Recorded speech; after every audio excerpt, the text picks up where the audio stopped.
The following is a proud production presented by the Middle Georgia Sports Network.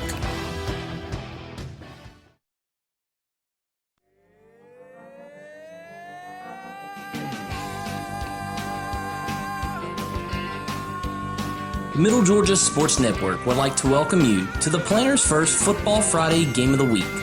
We would also like to thank our other broadcast partners: Sonic America's Drive-In, ComSouth, Spherion, Anytime Garage Door, Moody Law Firm, Spillers Orthodontics, Kevin Berry with State Farm, Graphic Guys of Georgia, House and Lake Country Club, Perry Ford, Applebee's in Perry, Taylor Orchards, Grill Master Barbecue, Brennan Outfitters, A Couple Jerks Soda Shop, Custom Homes by Jeff, Mike's Golf Carts, and proud parents and supporters of Westfield Athletics, Bill and Laura Amos.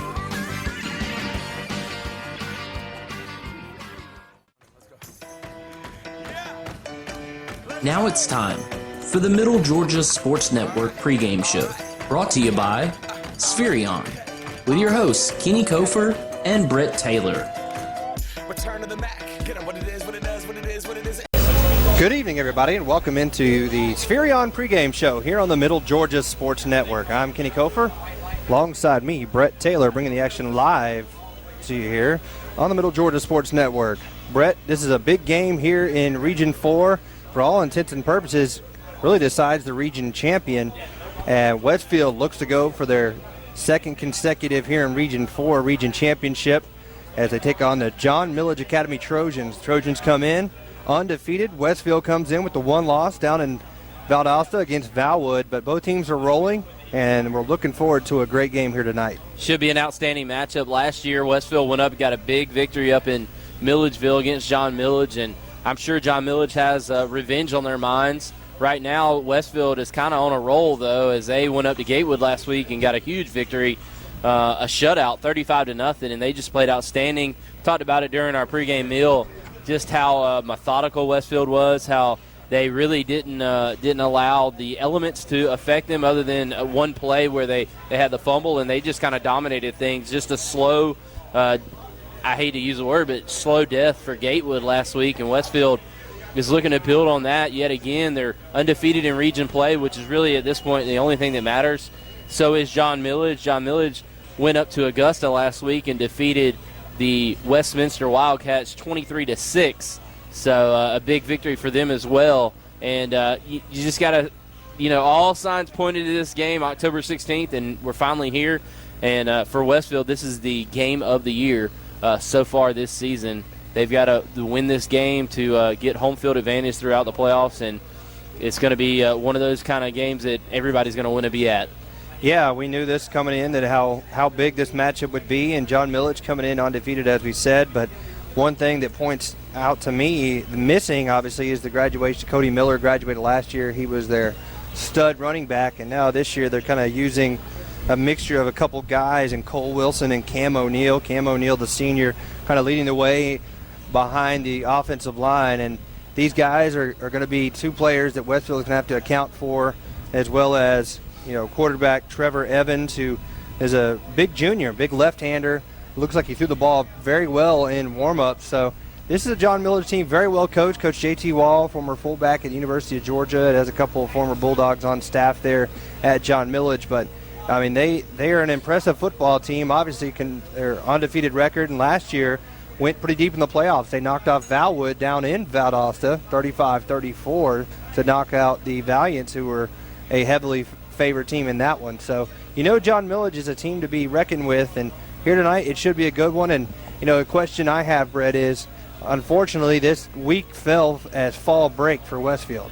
So their normal routine is thrown off just a bit, and also what's going on across the interstate here with the Georgia National Fair. So hopefully Westfield was still able to stay somewhat in a regiment of practice and staying in their normal routine, but obviously you can't do that if you're not at school. So I'm wondering if that's going to play a factor possibly into this game here tonight. It could for maybe the first 5 minutes or so, but I think once things get kicked off, it's all going to be about execution. And, I mean, obviously you need that practice time, which they were not having to sacrifice any. In fact, they might have even got maybe a little bit extra, not more than they're supposed to, but just saying you don't have to fight with trying to get kids, from classes to the practice field. So I think that's just an advantage of, not being in school. But as you said, sometimes the kids' heads are maybe not focused where they need to be because they're outside of their normal routine. They're going around, hanging out with their friends and whatnot when they're not practicing. So,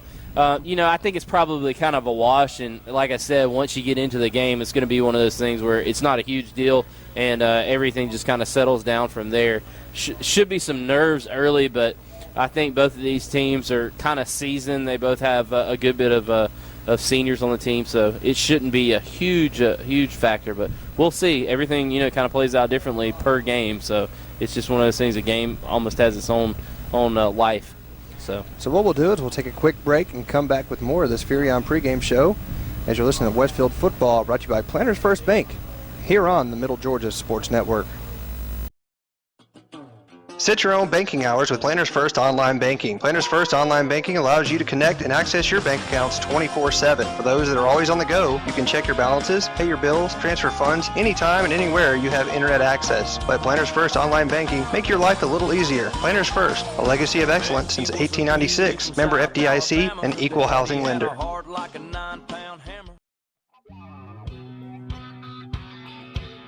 Well, the news is out. Brandon Outfitters has taken Central Georgia by storm as one of the Mid-State's premier outfitters. Located just off I-75 in Perry, Georgia, Brandon has all of the latest gear for any hunting season or just for a nice night out on the town. They still have all of your favorite brands such as Southern Tide, Mountain Khakis, Southern Marsh, Patagonia, Costa, Orvis, and as always, a huge selection of firearms. Brandon also now features new brands such as Sims, Ray-Ban, Kavu, Chaco, Yeti, and much more. Come check them out at 106 Fairview Drive in Perry. They're sure to make your visit one to remember.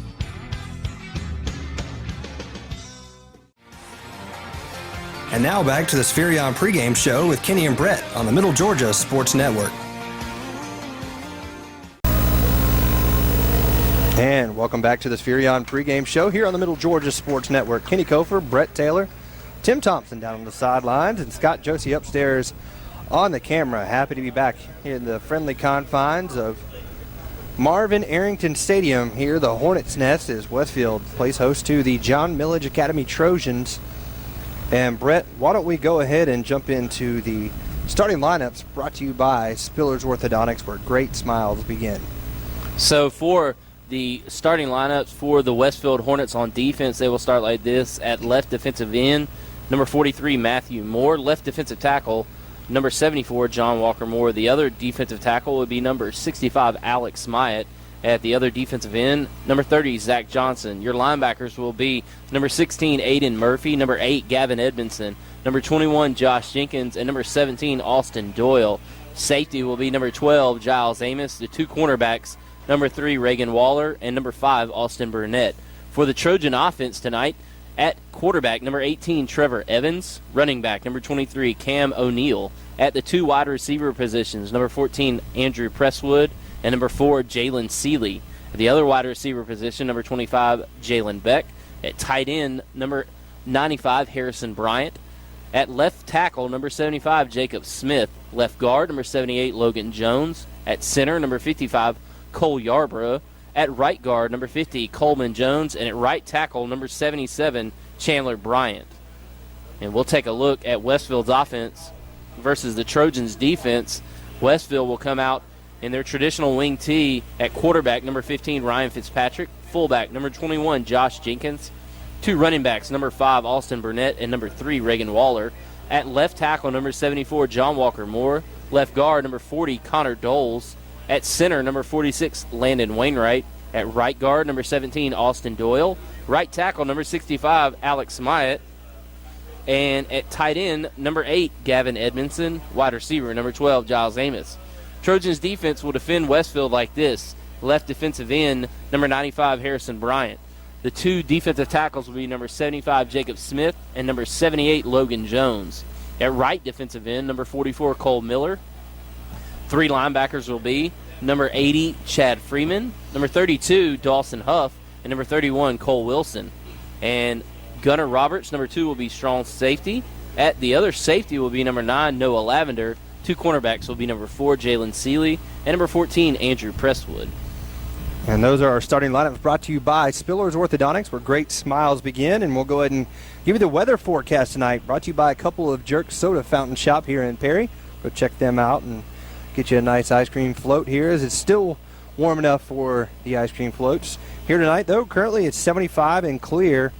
For the rest of the night, it's going to get down to about 66 degrees before this night's over at about 10 o'clock p.m. So it's a nice night, clear fall evening here in Perry, Georgia. And a lot of big games on the docket here in the state of Georgia, especially in the local area, as the Northside Warner Robins game, obviously the big one in town, is they're at the MAC. The two teams collide in what was voted, I believe, the number 1 rivalry in the state of Georgia. So that is obviously a lot of people going to be heading that way, but here obviously packed as well. John Milledge has traveled well, and Westfield's going to always have their home fans here. And then Houston County is up the road in Gray, taking on the Jones County Greyhounds, and that's a big one there. The parking lot. Yeah, Hoko coming in undefeated, and Jones County obviously a much improved team themselves. So top 4 teams in Region 2, I believe, are colliding here tonight. And top 4. Top 4 in Region 2. And then here, of course, it's Westfield versus John Milledge Academy, as the two teams will tangle here for a chance to reign supreme in Region 4 of Class AAA. So I'm going to go ahead and give you the uniforms here tonight, brought to you by Graphic Guys of Georgia. Graphic Guys of Georgia on Houston Lake Road in Warner Robins. Go check them out for all your embroidery needs and any kind of screen printing needs over there next to Tacos and More in that shopping center next to Dr. Levingood as well. And the uniforms for the visiting John Milledge Academy Trojans, they'll be in their road whites, white bottoms, white tops. They got blue trim down the side of the pants and blue numerals with the blue helmet and the circle around that with the JM in the middle. And Westfield will be in their gold bottoms, green tops with white numerals and gold trim, and then the usual green helmet with the white W in the diamond on the side. So, Brett, why don't we go ahead and take a few minutes and take a quick break and come back with the Mike's Golf Carts coin toss and more. You listen to Westfield Football on the Middle Georgia Sports Network. Set your own banking hours with Planners First Online Banking. Planners First Online Banking allows you to connect and access your bank accounts 24/7. For those that are always on the go, you can check your balances, pay your bills, transfer funds anytime and anywhere you have internet access. Let Planners First Online Banking make your life a little easier. Planners First, a legacy of excellence since 1896. Member FDIC, an equal housing lender.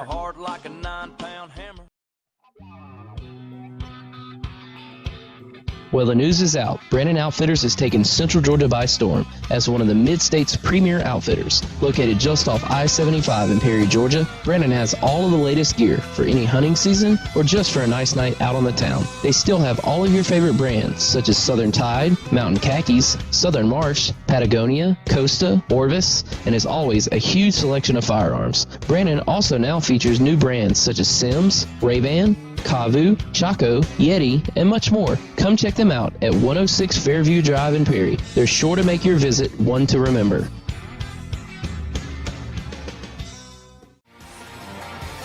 And now back to the Spherion pregame show with Kenny and Brett on the Middle Georgia Sports Network. You have Cam O'Neill, Chad Freeman, and finally number 95. I thought it was 99, and that is Harrison Bryant, number 95. So those are your captains for the two teams. This referee crew is out of the international city of Warner Robins, and you can hear some of the breeze blowing here through our microphones as it's going to be a breezy night. But I am not complaining after all the summer games we spent sweating. Nope. This is a perfect night for football. So there is the Mike's Golf Carts coin toss. We'll see who won. Looks like Westfield might have won, and it looks like they might have deferred to the second half. We'll await the referee's official call. Westfield did win the toss, and they will receive. So they will get the ball on offense here to start out and see how they do as they bring out the offensive unit. And a high-powered offense, I guess Coach Jones is wanting to set the tone early and trying to get some get some momentum built up against these John Milledge Trojans who, as I said, coming undefeated. Westfield does have the one loss, but that was to Valwood down in Valdosta, down in Hira. Let's apologize there for our technical difficulties, but we're all back and ready to go. And here come the John Milledge Academy Trojans, to the delight of their fans from Milledgeville. And the Hornets fans are out there on the field making their way, and here come the Hornets slowly busting through the line, and now they come out with Austin Burnett leading the way. So we'll get to see Westfield on offense first, Brett, and you like that move from Coach Jones? Yeah, be aggressive. We'll see what they have in store. Are they going to stick to the run game? Or are they going to try to do some interesting new things and maybe kick it around a little bit and throw the football? We'll have to wait and see. The following is a presentation of high school football on the Middle Georgia Sports Network.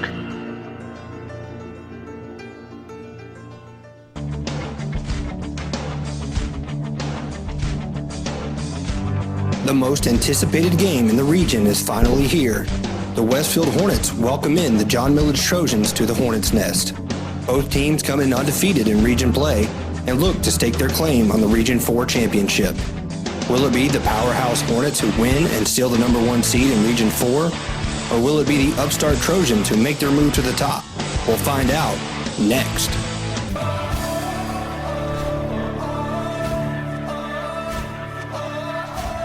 Tim Thompson, our Mike's Golf Cart sideline reporter, down on the sideline. And Tim, what's the mood like down there? Both teams seem pretty riled up.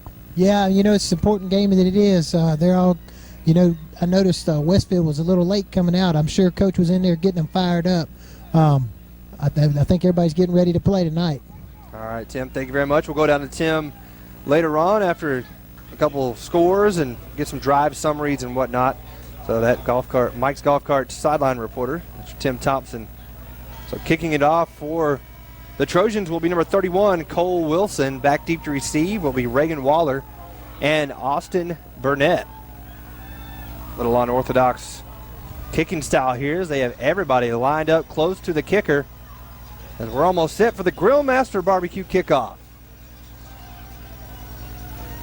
And Cole Wilson awaiting the okay from the referee. And here we go for the Grill Master Barbecue kickoff. Yeah, everybody's going to spread out and try to make sure they get in good position to set up some sort of return, and we've got a whistle already.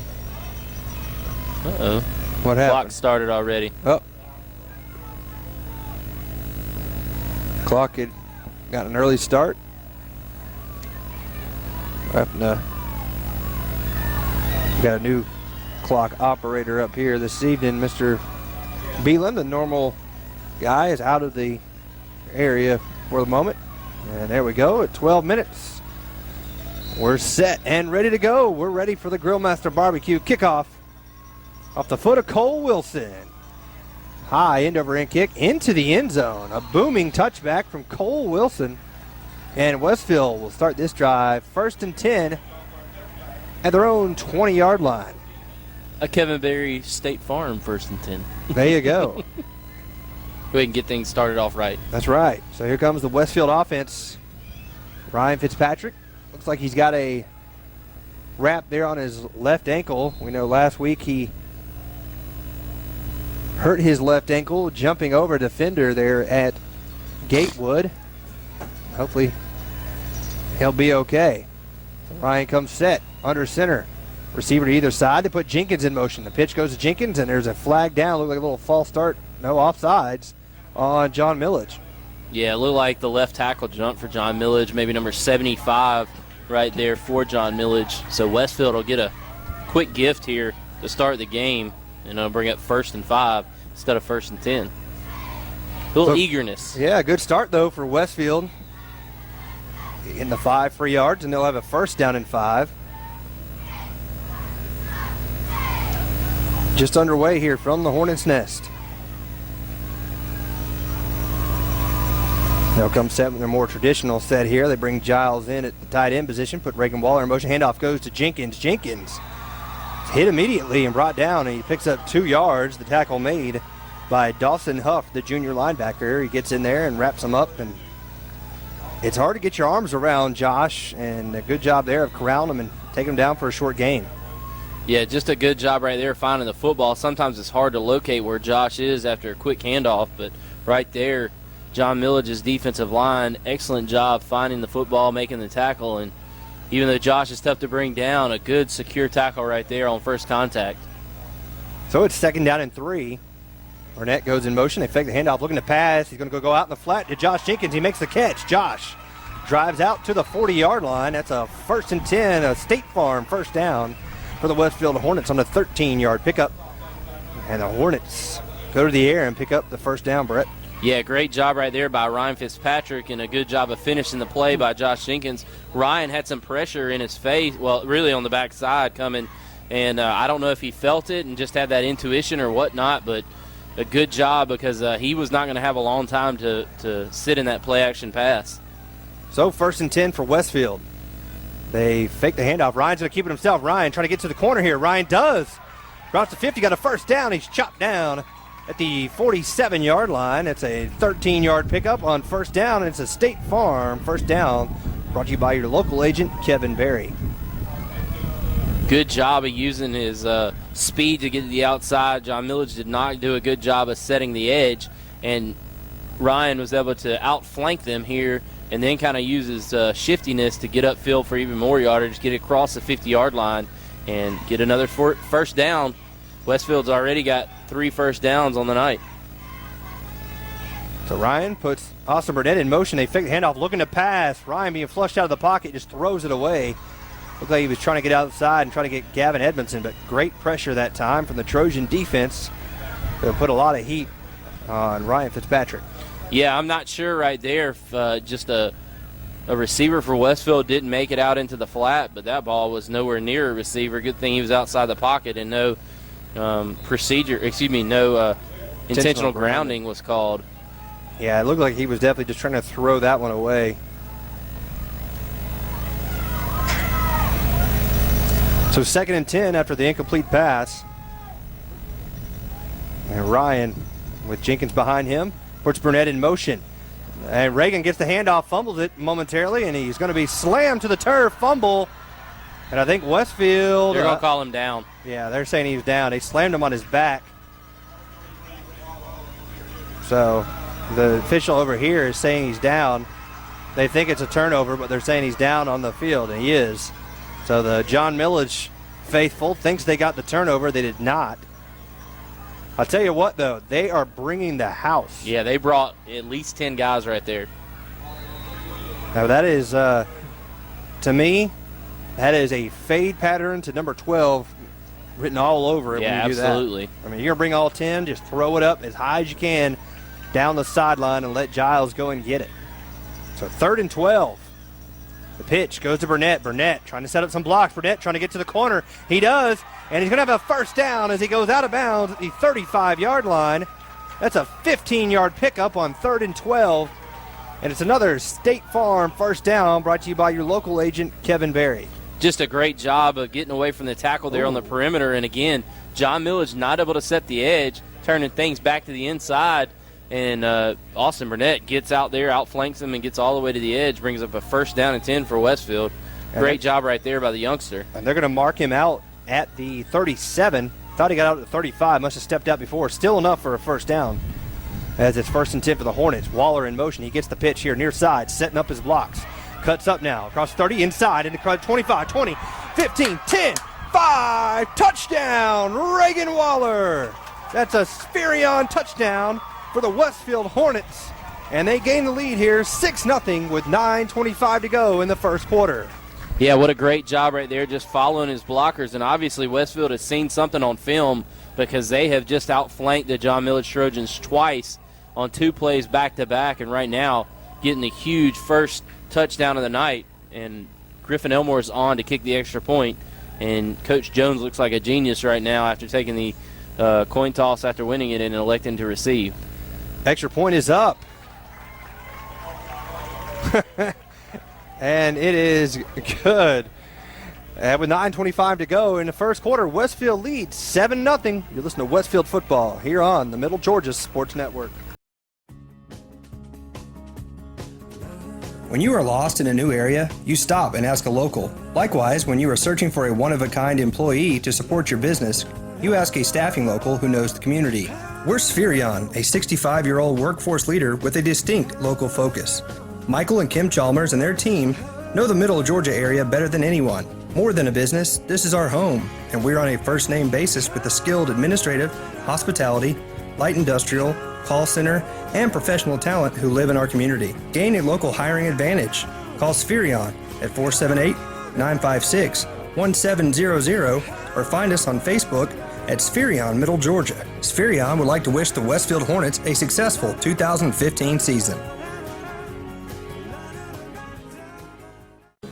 And now, back to the gridiron with Kenny and Brett on the Middle Georgia Sports Network. Welcome back here as Westfield leads 7-0. Here comes the Grillmaster Barbecue kickoff off the foot of Griffin Elmore. Take a high bounce and be brought in by Noah Lavender. Lavender coming across the 15, trying to get to the corner. Lavender breaking a few tackles. Reagan Waller finally brings him down at the 26-yard line as he picks up about 18 yards on the return. And we'll go down to our sideline reporter, brought to you by Mike's Golf Carts, for the drive summary there. Tim, how was the drive there for Westfield? Kenny, that was a good little drive that Westfield came out and put together there. They got the ball, started the game, and they were able to put together 8 plays, and they were able to drive it down, get the ball in, and right there go in and score. All right, Tim, thank you very much. That sideline report brought to you by Mike's Golf Carts. First down and 10, Trevor Evans throws a little swing pass out here to Lavender. Lavender hit hard and brought down by Gavin Edmondson. The gain will be about 3 yards to the 30-yard line, but a sure tackle there from Gavin Edmondson on Noah Lavender, who is starting here on offense tonight. He's normally on defense, but get a little mixed in here on offense as well. According to our stats here, he was not in the original starting lineup from Coach Wall, but he is out there. He'll check out. Trevor Evans, the junior quarterback. He'll come set with the offset eye. Receivers either side. Evans takes a snap. Pitch goes to the deep back, and that is Cam O'Neal. O'Neal trying to left side. He cannot get away from Giles Amos, as Giles will bring him down for a yard loss back about to the 29-yard line. It'll make it a 3rd down and 8. Good play from Giles coming up from his safety position to make the tackle there for the Hornets.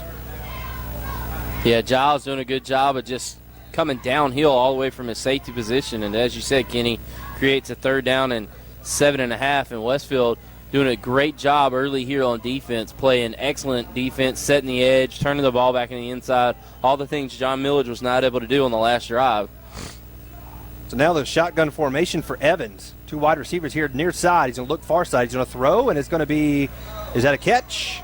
They're going to give him the catch as he completes it to number 95 out there on the far side, Harrison Bryant, the tight end, and it's enough for a 1st down out to the 38-yard line. So good job of diving, making that catch, because it did not look like he was going to be able to secure it from here, but obviously the officials saw a clean catch, and right now John Milledge has done a good job picking up the 1st down on 3rd down and long. So it's a 1st down for the Trojans. White handed off straight up the gut. As this time they give it off to the fullback. That is number 32, Dawson Huff. Straight up the middle, kind of a little reminiscent of what Westfield does with Josh Jenkins, and a nice 4-yard pickup by Huff. 2nd down and 6 for the Trojans of John Milledge. And this seems to be kind of a back-and-forth affair right now as John Milledge is kind of picking up traction. Evans, he'll send out Andrew Presswood here near side. Yeah, it looked like a false start here on the receiver out on this side, Mr. Presswood. Osburnett there to point it out on the quick little flinch, and that'll push them back 5 yards. It'll make it a 2nd down and about 11 yards to go. 6:47 left in the opening quarter. Westfield leads John Milledge 7-0 here in this huge Region 4 matchup. John Milledge really traveled well here tonight. They have filled up that. Obviously, they're side. expecting to play very well in this game. Their contingency is strong over there. Evans going to hand it off. John Walker Moore there, though, will not let him get too far, as that was Cam O'Neal on the carry.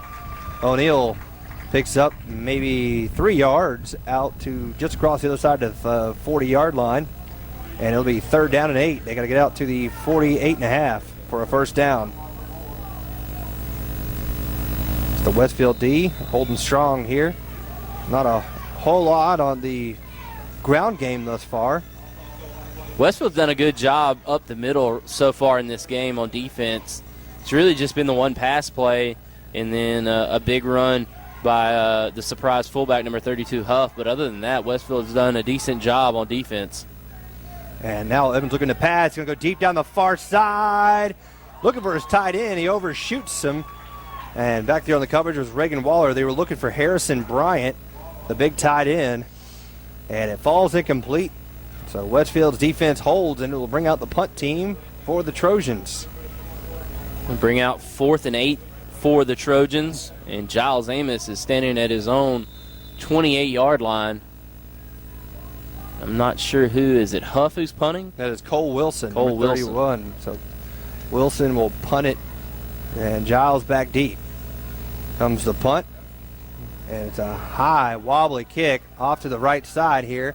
It's going to take a John Milledge roll, and it looks like it'll be touchdown at the 25-yard line, and that's where Westfield will start this drive, 1st and 10, leading by a touchdown. Excellent job on defense. Finally able to turn John Milledge away and get off the field on 3rd down and long, not giving up the big pass play, and Westfield's going to get it back for their offense. 1st down and 10 from their own 25-yard line.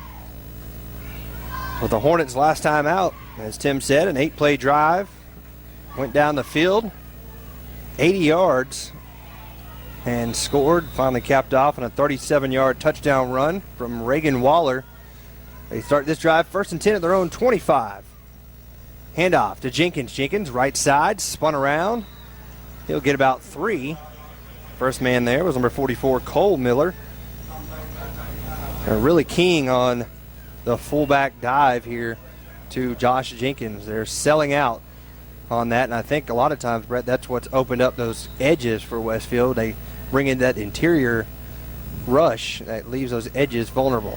Well, it's pick your poison with Westfield, really. I mean, if you're going to try to stop the middle, the wing backs can kill you, and then if you try to stay on the perimeter, Josh Jenkins is going to be able to eat you up. And a fumbled snap.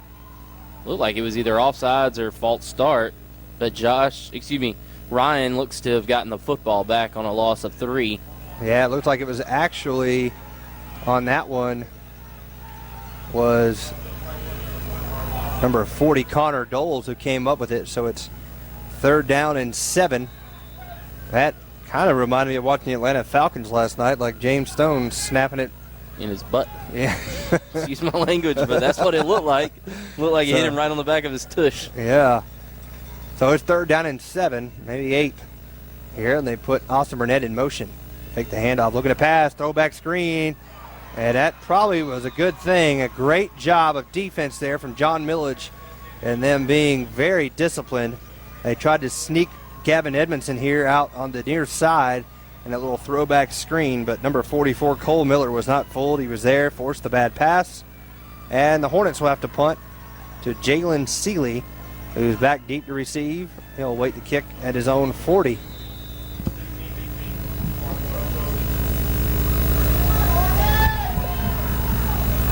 Good snap to Amos. Amos with a booming kick. He's going to drive Seeley all the way back to his own 26-yard line. What a punt from Giles Amos. 46 yards, I believe, on the punt. From the 27 all the way down to the 26. Is that right? 47, but 47. Boom. Big punt. 4 minutes, 1 second left here in this opening quarter, and Westfield leads 7-0 here in this Applebee's first quarter. Go check out Applebee's here in Perry. They take care of us on all the home games, and we appreciate it. Great service from Elijah and the team there at Applebee's. little pistol formation. They give it off to the running back, and not a whole lot there as Cam O'Neal got the carry. He maybe picks up 1.5 yards, and it will bring up a second down and about 8. Again, that defensive line just doing damage right now for Westfield, playing very tough and stout up the middle, and Westfield trying to keep John Milledge in those long down and distance. That's kind of the recipe for success for the Hornets D. I formation behind Trevor Evans, receiver to either side. He'll give it off to the fullback, and not a whole lot there. Westfield's defense all over that. Blake Holcomb, big number 61 in there, said no way, and no gain on that one. Well, actually, I'm sorry, they'll give him 1 yard, but it is a 3rd down and 7 situation now, and just like you talked about, Brett, putting them in those 3rd and long situations makes it difficult on an offense. Yeah, just keeping them behind the down and distance. And, most offenses want to get in that 3rd down and 4 area at the most, 3rd down and 3. And, right now 3rd down and 7 with a run-oriented team is tough. Look for Harrison Bryant here. That seems to be who they like to go to, and they'll go over the middle to Harrison Bryant.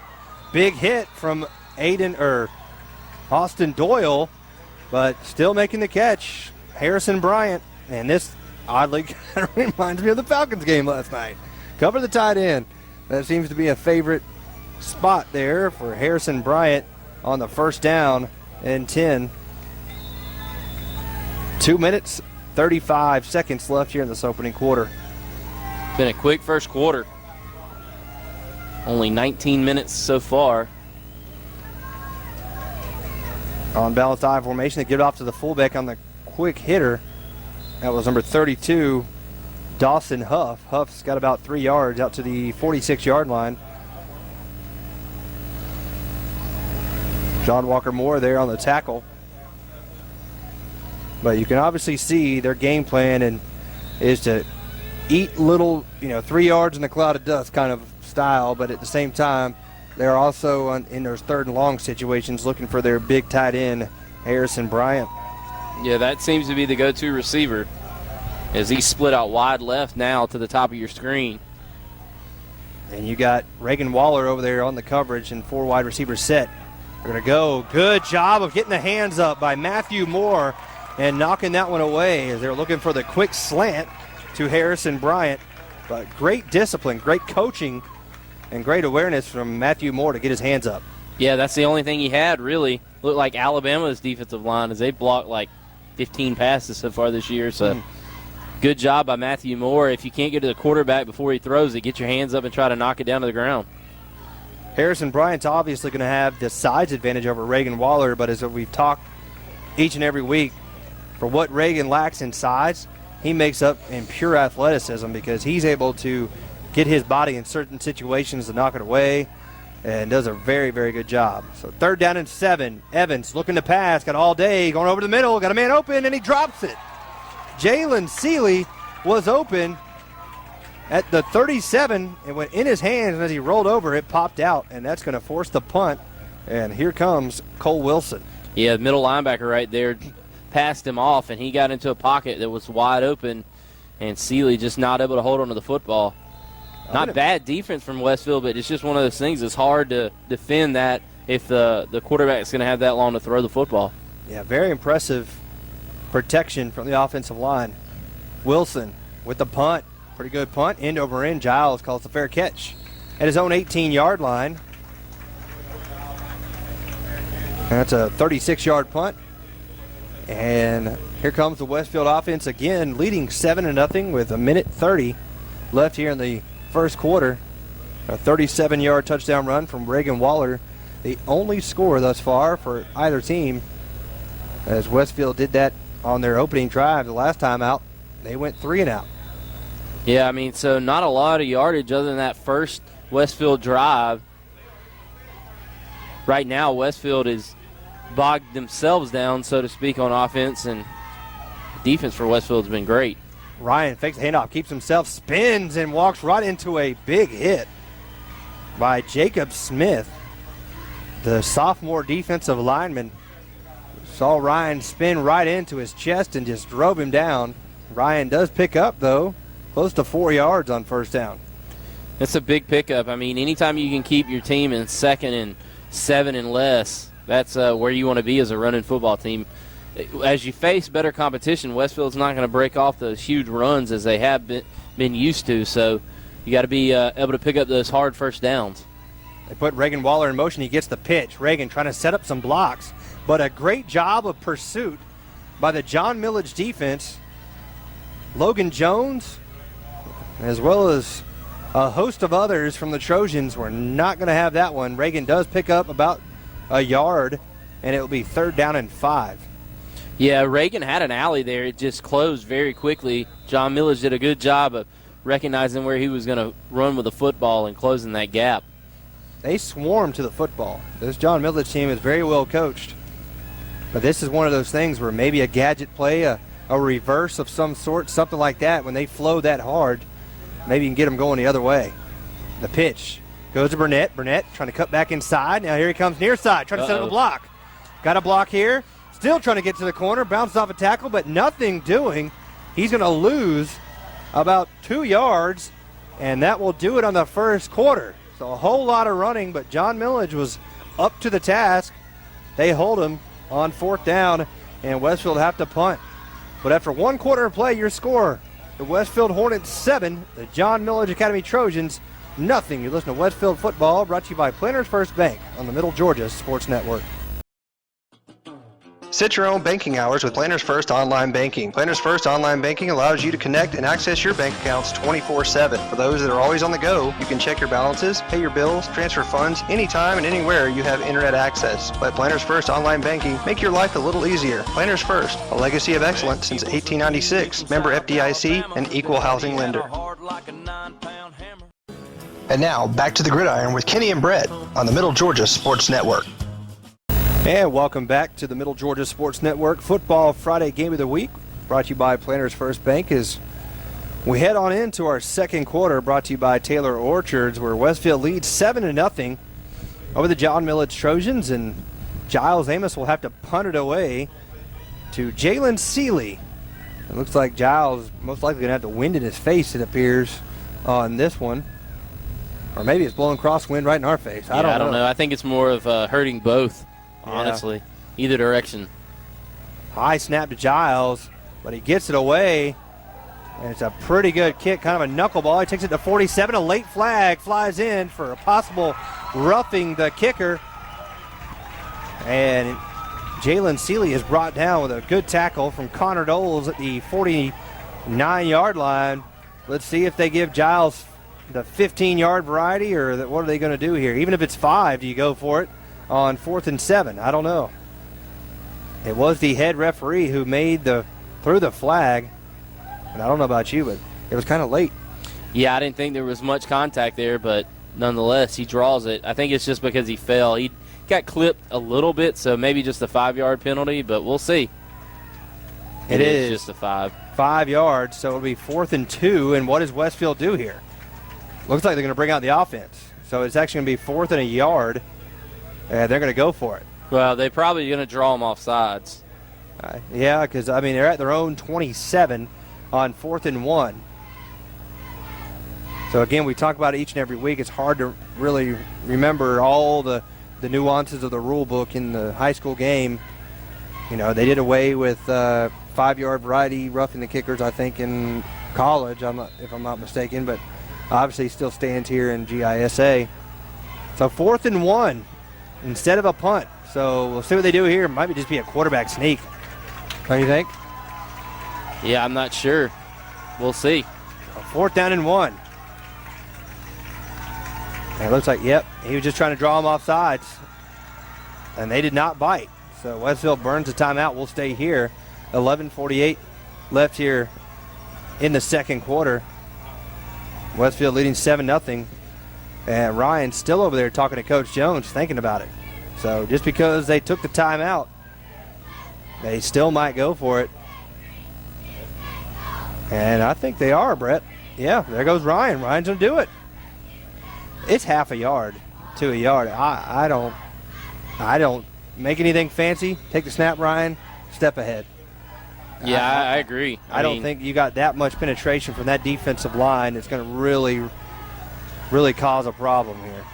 I mean, they line up half a yard off the ball as is. So they're going to go for it on 4th down and 1. Quarterback sneak, and Ryan's got it. Gutsy call, and it pays off. I think it's the right call, though, to be honest with you. Just try to get that momentum back on your side. I'll tell you what, one of the coaching staff members over there, he was not happy with his defense. He came out to the numbers and was trying to talk to one of his players there, Noah Lavender, saying, what are you doing playing so far back on that? You know they're not going to throw. He's still hot.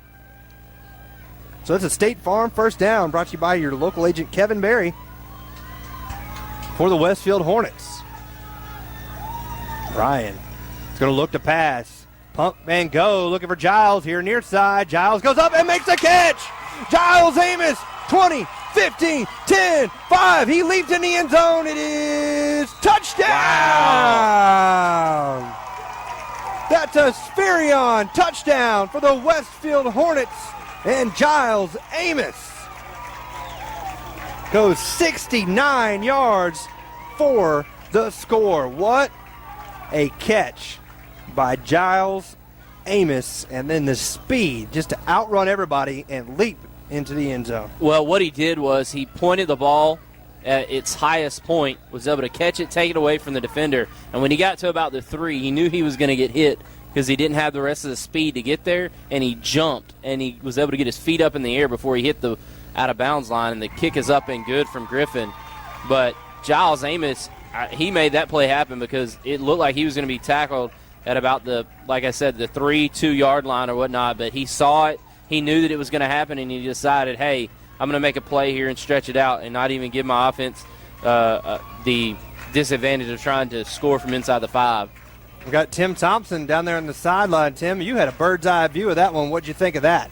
Guys, that was a good little play there. I mean, as soon as he threw it, Giles was right in front of me. He went up, like Brett said, he got it at the top of at the peak and was able to pull that pass down out of the sky, and he just took off for the end zone there. I tell you, Westfield did a good job taking that play from the third quarter, them 3 plays they had there, and then them last 2 there to get the score to start the second quarter.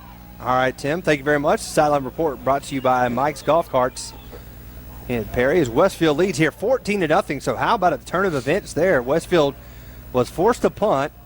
They ran into the kicker, Giles Amos, gambled on 4th down, got it 4th and 1, and then 2 plays later, or the next play, they threw the bomb to Giles, who just high-pointed the football and scored a 69-yard touchdown. Yeah, very gutsy call, but it pays off, and, sometimes in big games like this, you got to make a decision. And here comes the Grillmaster Barbecue kickoff off the foot of Griffin Elmore. It will be picked up at the 6-yard line by Noah Lavender. Lavender dancing around, breaks the first tackle, but he did not break that one. And he is hit hard and brought down at the 15-yard line. Aiden Murphy with the big hit. That's an early nominee for the hit of the game. Brought to you by Moody Law Firm, laying the law down. Aiden Murphy with the big hit. Westfield has come out and seized the momentum after it looked like John Milledge was going to get a little bit of it back after stopping Westfield, and Austin Burnett on the looked like he was going to have a big play on the cutback, but got tackled, and then the running into the kicker really helped Westfield out. They went forward and then scored the big touchdown. So Evans actually going to go with a direct snap, and this is to the big tight end. He's rumbling down the field, and he's stiff-arming. He finally tripped up all the way down to the 48-yard line. Big run, 34 yards for number 95, Harrison Bryant. Yeah, and Austin Burnett makes a stop, or else that's a touchdown. So Bryant lined up kind of at an angle behind the center, took the snap and just took off. Nothing fancy about that one, but the big man, he can catch it and he can run. So he's a force to be reckoned with. He'll be in the backfield again, lined up in that H-back position with the pistol formation. Evans will give it off to the running back, tries the right side. Nothing doing there for Cam O'Neal. Zach Johnson, Matthew Moore, amongst others. Josh Jenkins knifing in there with John Walker Moore. They'll give him a yard and a half. It'll be 2nd down and 9. Defensive line has played great so far in the game. They can continue this play. It's really going to force John Milledge to go to the air. 10 minutes, 10 seconds left in the second quarter. Hornets up 2 touchdowns. 2 big plays, one of 69 yards on a pass and one of 37 on the ground. This is normally where they go to the fullback here on the quick dive, and they do again, and nothing doing. John Walker Moore. My goodness, what a hit. And there's another nominee. They are coming back to back. John Walker. It wasn't your textbook tackle because he came in 2 forearms and just lifting and separated. Yeah, he laid the lumber right there. That was an excellent job right there of just destroying the block and getting in there and making the huge tackle. J.W. J.W. Moore. This might be 4-down territory, though.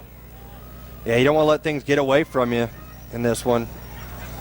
And a timeout is going to be called by John Milledge there as their coach wants to get them back on the right track. So, Brett, you want to take a quick timeout and come back with more of the second quarter here on the Middle Georgia Sports Network.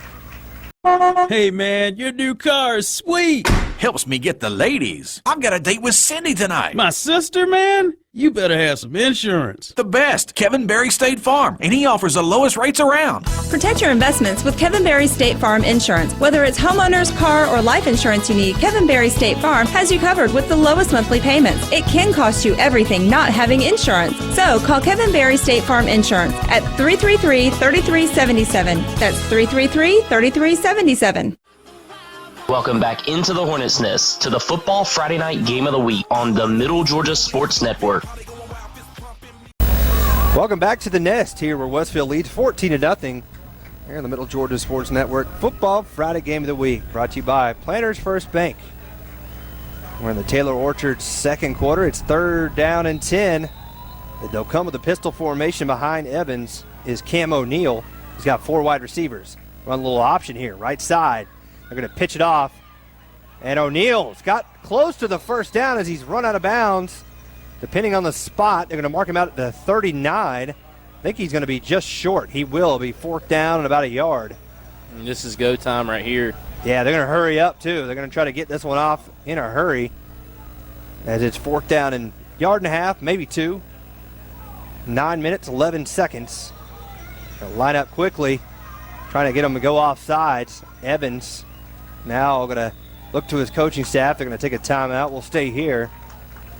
Brett, you had an update on the Houston County, the Hoco versus the Joco game. Yeah, Houston County is on top 3-0 at the end of the first quarter, and I believe, from what I remember, they had the ball 1st and 10 at the 25-yard line of Jones County at the end of the first. So that'll be a great ball game throughout, I'm sure, as it was the same, and I believe Northside was on top in the first quarter 7-0 already over Warner Robins. So Warner Robins is a much improved team, but Northside is obviously defending state champions and has really owned that rivalry over the past 20 years or so. Veterans leads Perry 7-0, but as somebody posted, they're hurting themselves. They already have 6 penalties for 55 yards. It's a lot in the first quarter. And still leading. Yeah, and still winning, so there you go.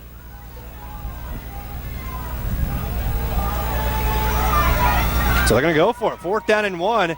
They got Harrison Bryant with the direct snap coming his way. He's got 2 blockers in front of him. High snap, fumbled it momentarily. Got the first down, though, as he falls forward. Giles Amos will bring him down at the 32-yard line.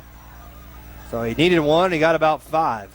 Tell you what, it's never going to be called probably, but the officials allowed the fullback to get about a 2-second head start there. He was way gone before the ball was even snapped. Yeah, Coach Craig here on the near sideline, you could tell he had his arms up wondering the same thing, but both teams 100% on 4th down. Now Evans will go under center, and they'll give it off to the tailback, and he is trying to break some tackles. Not much there. Giles trying to rip it out of his hands, but he can't get anywhere. He's actually going to lose half a yard. Tim O'Neal on the carry. It'll make it 2nd down and 11. Westfield's defense doing a good job getting penetration into the backfield. They've really done a good job in stopping those run plays, minus Harrison Bryant, who has really just been able to use his size. And they're reading everything very well tonight. I mean, yeah. Just getting off blocks, too. Option right. They pitch it off to Cam Bryant. Look at the big fella running down from behind. John Walker Moore, I tell you what. Great job. So Cam O'Neill got the handoff. He maybe picks up 2 yards. It'll make it a 3rd down and 9, but Josh Jenkins came through from his linebacker position and forced that pitch early as quarterback Evans never had a chance, so he just gave it off to his running back, and big John Walker came in from behind to make the tackle. Westfield's going to have to defend 4 downs again. I just think that it's going to be one of those nights where John Milledge is going to be wanting to try to stay in the ball game. 4 wide receivers, 3 here to the near side. Evans is looking for Bryant. He's going to throw high and incomplete. He was open as they gave a little bump coverage on that one. And they're going to go for it here on 4th and 9 from the 31-yard line. 32. They need to get down to the Westfield 23. 7 minutes, 31 seconds left in the opening half. JMA with 1 timeout left here in the first half, and Westfield with 2.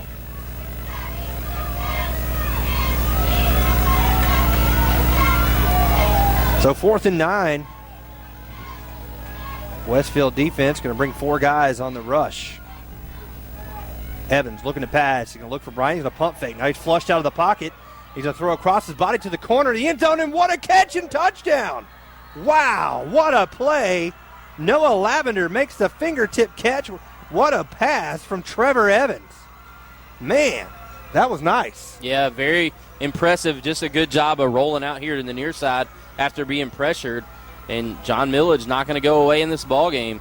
No, what a pass and catch there on 4th and 9 from Trevor Evans to Noah Lavender. So Westfield had seized all momentum, forced them in the 4th down, and boom, here they come. Extra point is good. So we'll take a quick break.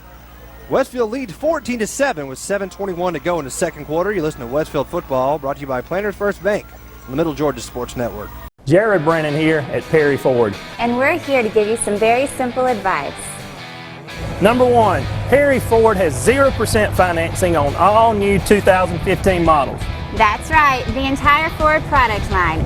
0% APR for up to 72 months. Number 2, Perry Ford is having a huge summer blowout on all pre-owned vehicles, from Range Rovers to Jeeps. So why go anywhere else? Come to Perry Ford, the simple experience. Welcome back into the Hornets' Nest to the Football Friday Night Game of the Week on the Middle Georgia Sports Network.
or 2nd down and 2 for the Hornets.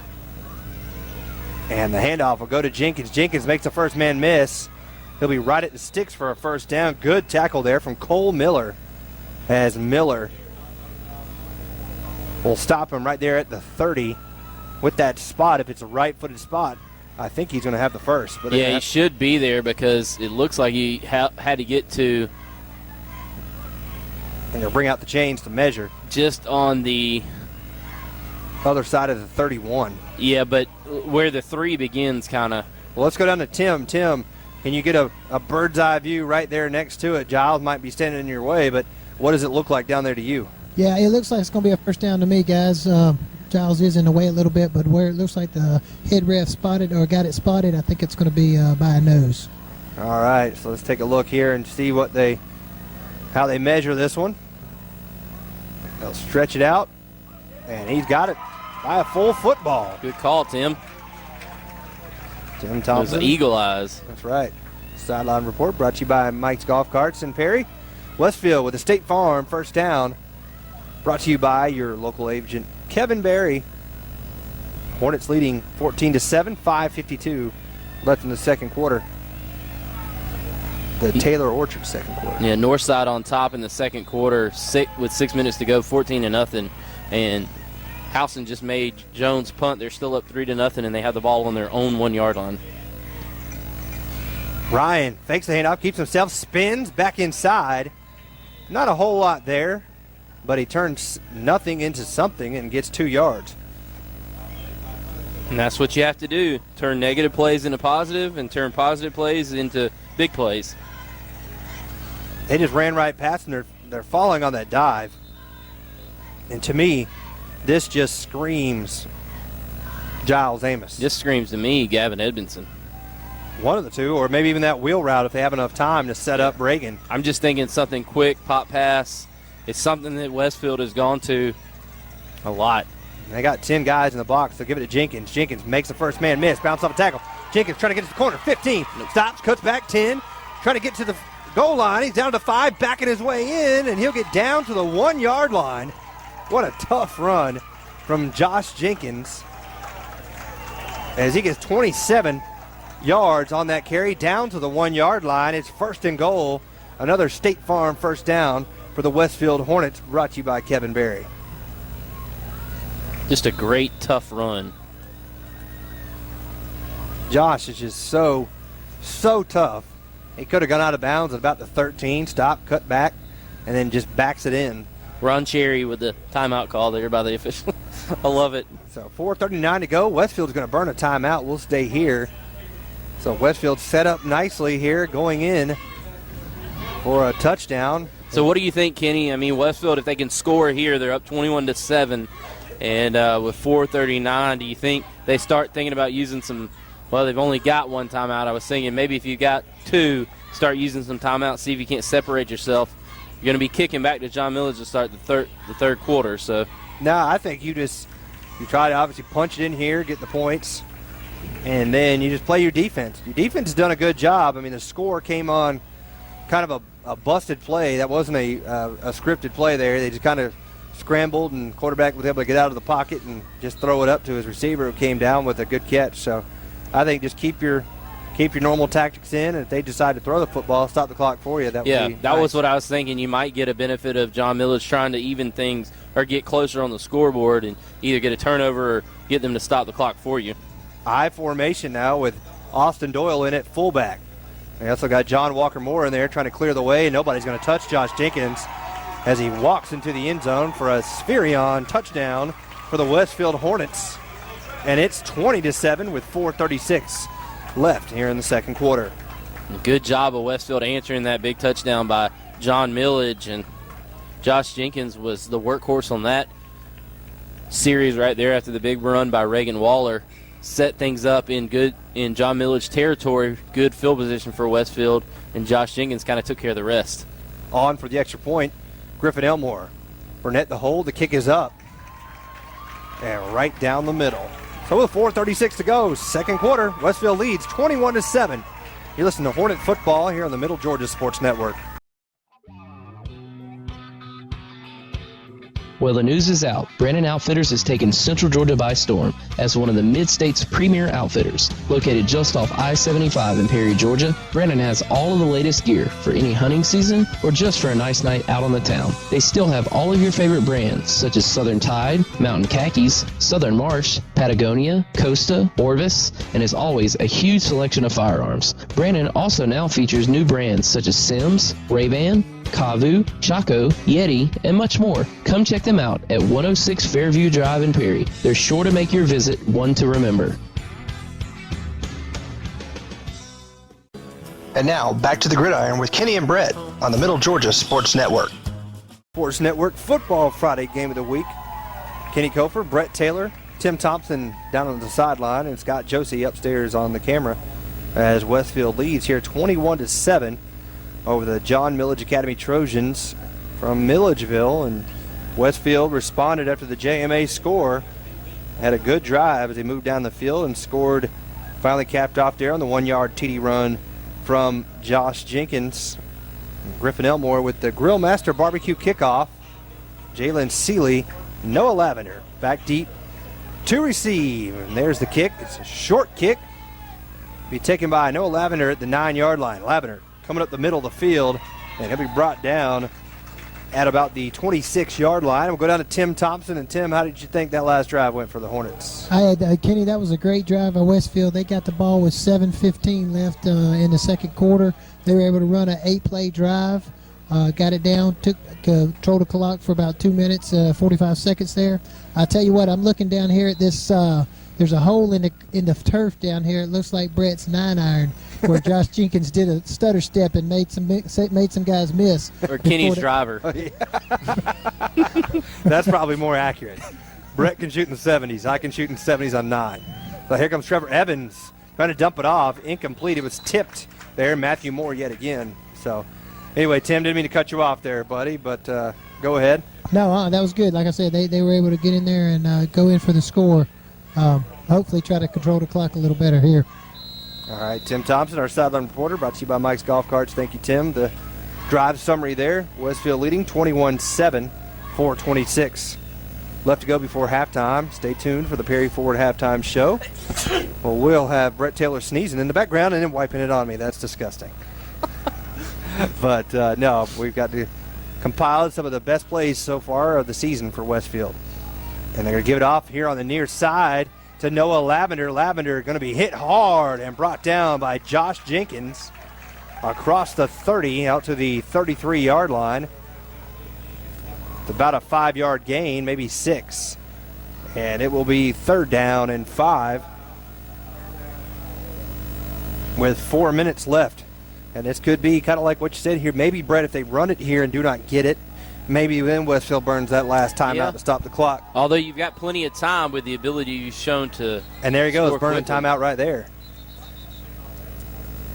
Oh, I see why. They had the left tackle line up as the center, and that was Andrew Presswood. Actually, that was the flanker they brought in to play tight end. They had him snapping the football from the left tackle position with Harrison Bryant in the backfield. And Coach Jones, as we heard up here, said he's seen enough of all that, all he wants to. Even number 95 rumbling down the field, he's hard to bring down. Yeah, there's no doubt about that. He's a load. He's probably about 6'2" and a little over 200 pounds. So big kid, hard to tackle short of maybe 2 or 3 yards. So yeah, you give him a running start in a shotgun there, it's pretty tough. So Westfield's probably smartly took the time out there to try to make sure they got the defensive call in that they want, in case that is the same alignment that John Milledge comes back out in here with 3 minutes and 51 seconds left to go before halftime. So apparently the Greyhounds of Jones County and the Bears of Houston County have decided that they're going to turn their battle into a defensive struggle tonight. It's 3-0, a nice National League score from baseball. Go figure, with all the offensive firepower both sides have. They will. So Harrison Bryant, you're going to run across the right side.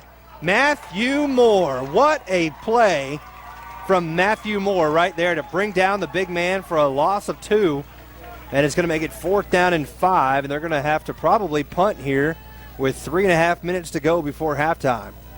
Moore said, no, sir. He was the first man on the scene, and to Bryant's credit, he didn't just go down. Matthew Moore had to still drop. got the offense in, but again, the fullback started quickly there, and it looks like it's going to be the offense coming back out. This is strange, 4th and 6. They're going to go for it here. Maybe looking to try to draw him off sides. No, they're going to go for it. They're going to try to throw it.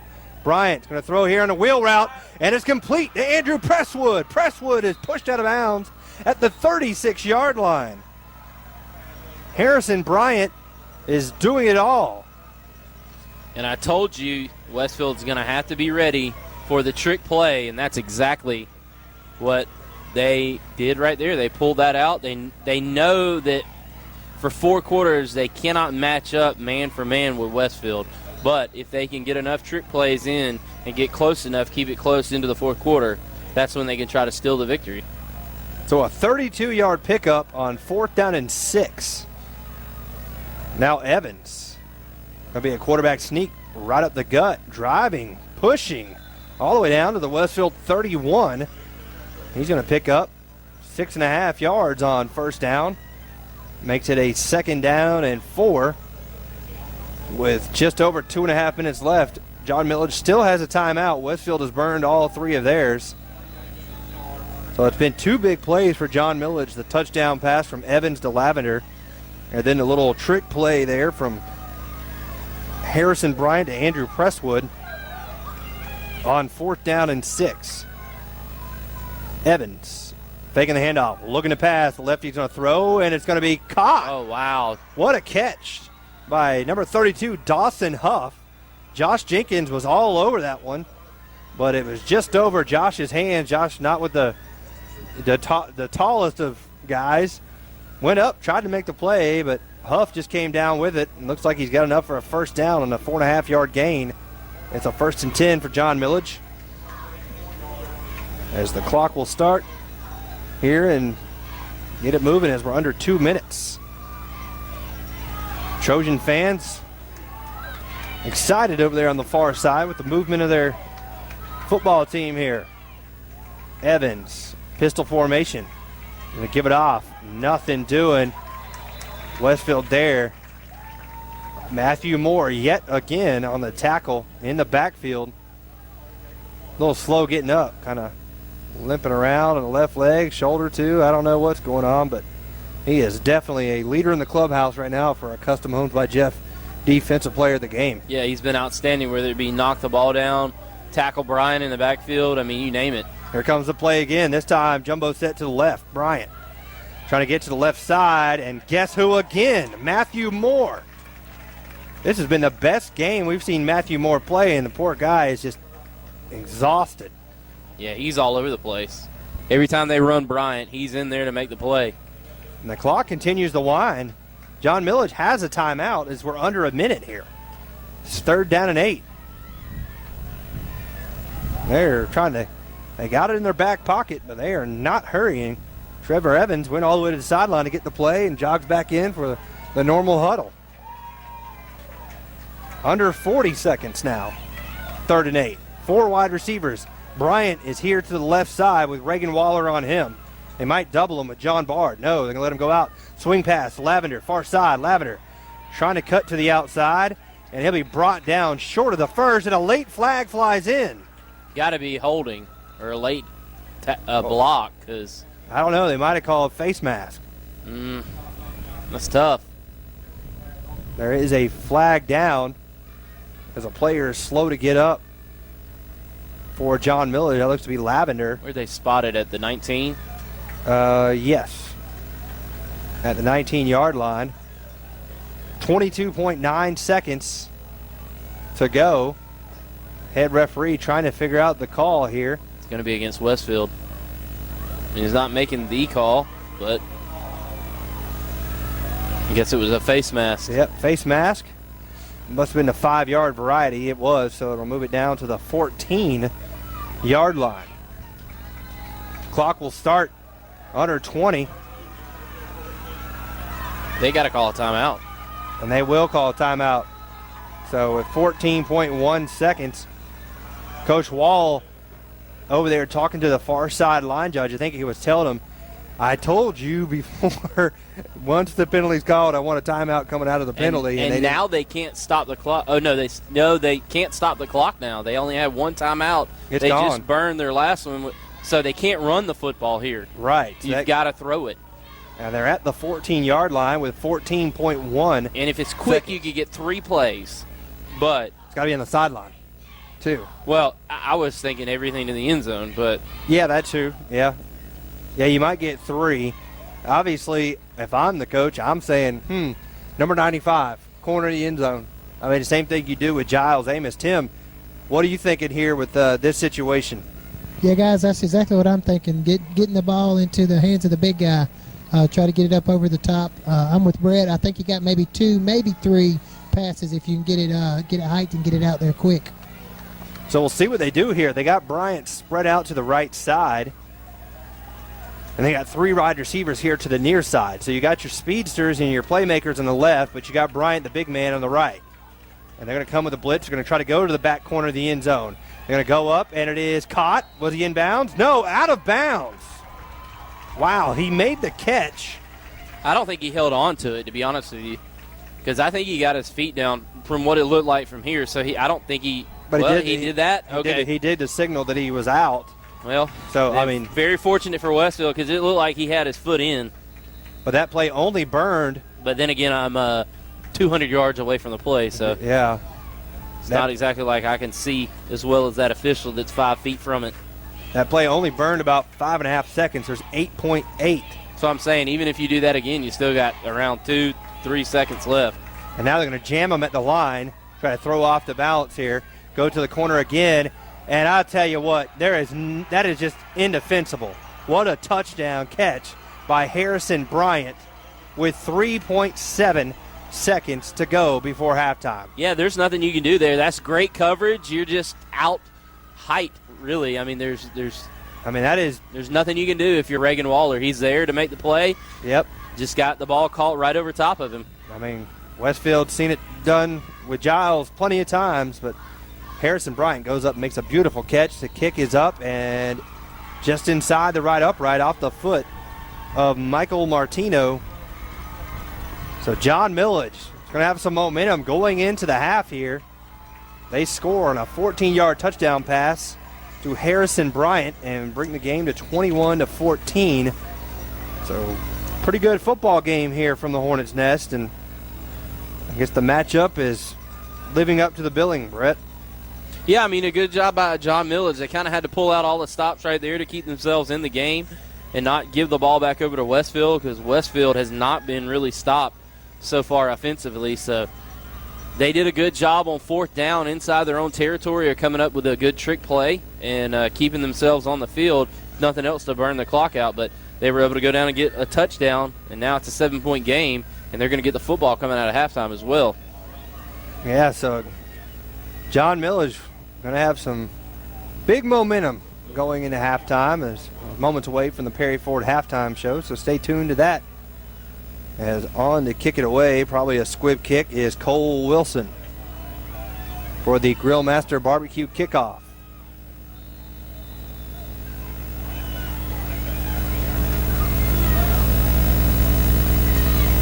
So a little squib kick taken by John Walker Moore, who will just go to the turf as the clock runs out.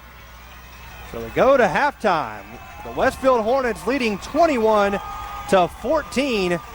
Both squads playing an excellent first half. So stay tuned to the Perry Ford halftime show with some of the top plays from the first part of the season. Here next, you listen to Westfield football on the Middle Georgia Sports Network. Jared Brennan here at Perry Ford. And we're here to give you some very simple advice. Number 1, Perry Ford has 0% financing on all new 2015 models. That's right, the entire Ford product line. 0% APR for up to 72 months. Number 2, Perry Ford is having a huge summer blowout on all pre-owned vehicles, from Range Rovers to Jeeps. So why go anywhere else? Come to Perry Ford, the simple experience.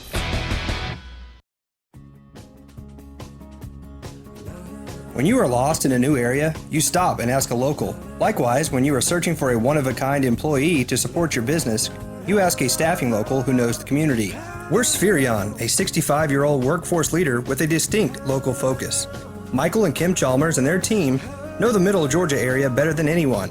More than a business, this is our home, and we're on a first-name basis with the skilled administrative, hospitality, light industrial, call center, and professional talent who live in our community. Gain a local hiring advantage. Call Spherion at 478-956-1700 or find us on Facebook at Spherion Middle Georgia. Spherion would like to wish the Westfield Hornets a successful 2015 season. On the athletic field and in the classroom, students at the Westfield School are preparing to meet the challenging demands of the 21st century. Our dedicated faculty teaches and inspires students from pre-K to 12th grade to think critically and learn globally, preparing our students for college in a Christian environment that has been the Westfield mission for more than 44 years. And our students excel. From football to chorus, art to tennis, and basketball to debate, Westfield students aspire to be champions. It's the Westfield experience. To learn more about the Westfield School, visit our website, westfieldschool.org, or call our admissions office at 987-0547. The Westfield School, ready for college, ready for life. Welcome back into the Hornets Nest and to the Perry Ford Halftime Show on the Middle Georgia Sports Network.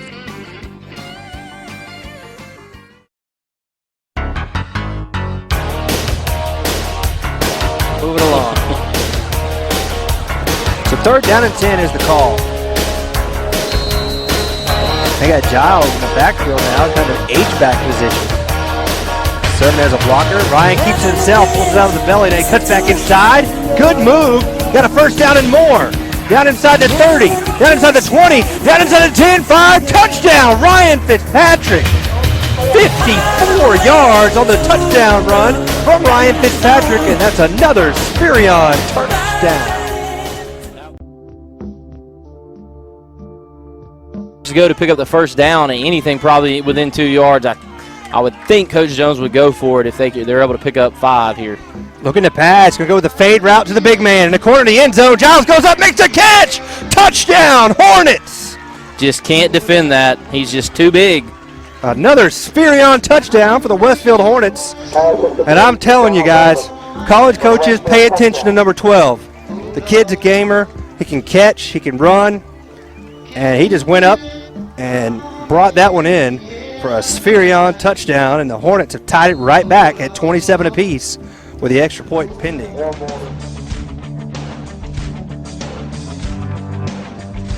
And 5. Yep, absolutely. So we're all set to go now. Clock winds. We're under 11:25 to go first quarter. Fakes the handoff to Jenkins. Got a man wide open, and that is Gavin Edmondson. Edmondson over the shoulder catch. 10-5 touchdown. Westfield. That's a Spherion touchdown. And I tell you what, you can't get any better than that. And that was outstanding. So a 47-yard touchdown pass for Westfield on first.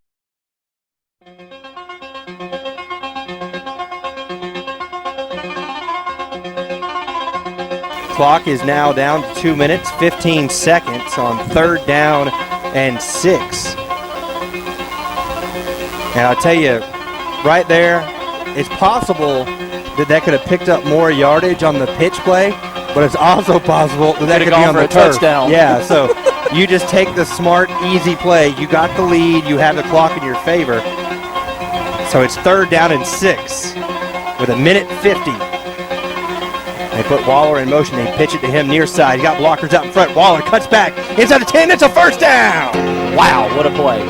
First down and goal for the Westfield Hornets. It's a State Farm first down. What a play.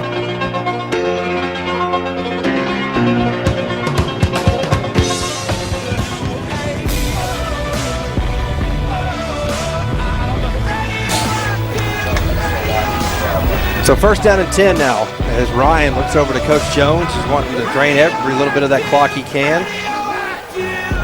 And he'll take the snap now. A little option. Pitch. Goes to Jenkins. Jenkins. Daylight.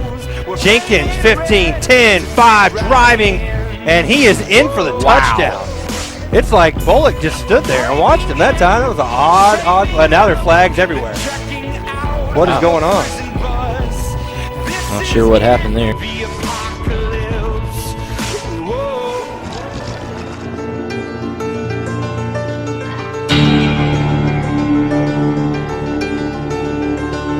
Over and not allowing them to have a punt.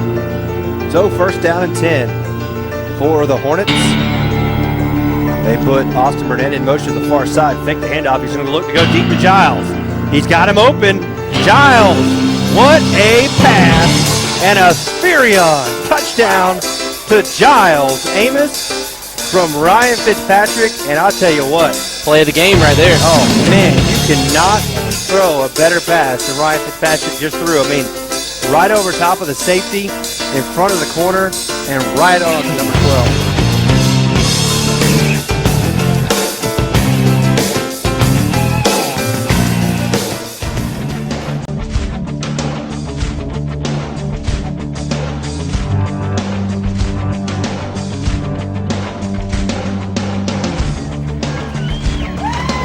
First down and 20, looking to pass. And they're going deep down the middle, looking for Giles Amos. Giles has got it for the Spherion touchdown. What a pass by Ryan Fitzpatrick, and what a catch by Giles Amos. A 28-yard touchdown pass, and the Westfield Hornets lead 13-0.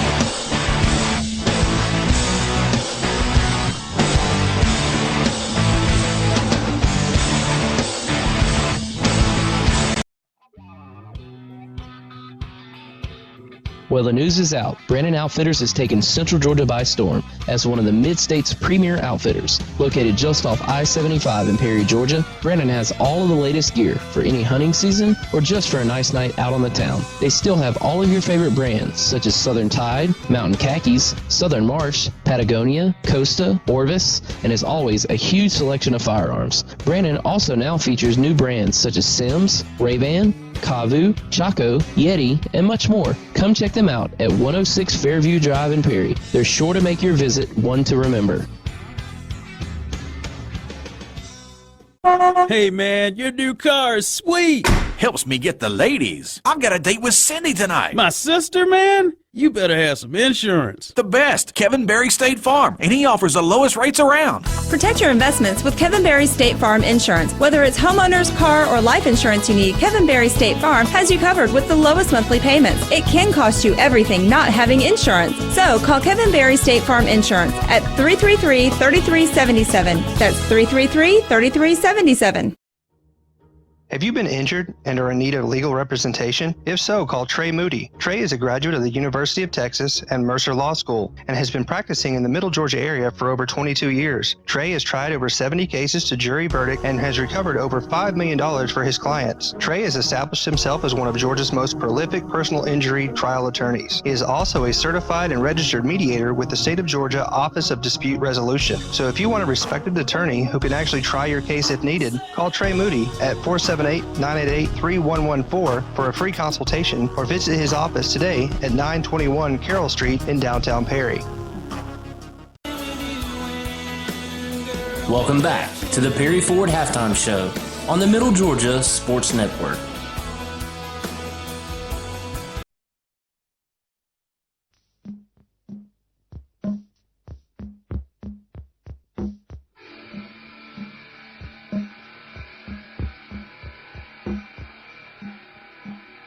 Big run again. He's racking up the yards here on only 2 carries, I believe. Yeah, he's done a great job, and I tell you what, 9 yards on that first carry right there for Westfield, and Jarius has 2 carries for about 15 yards.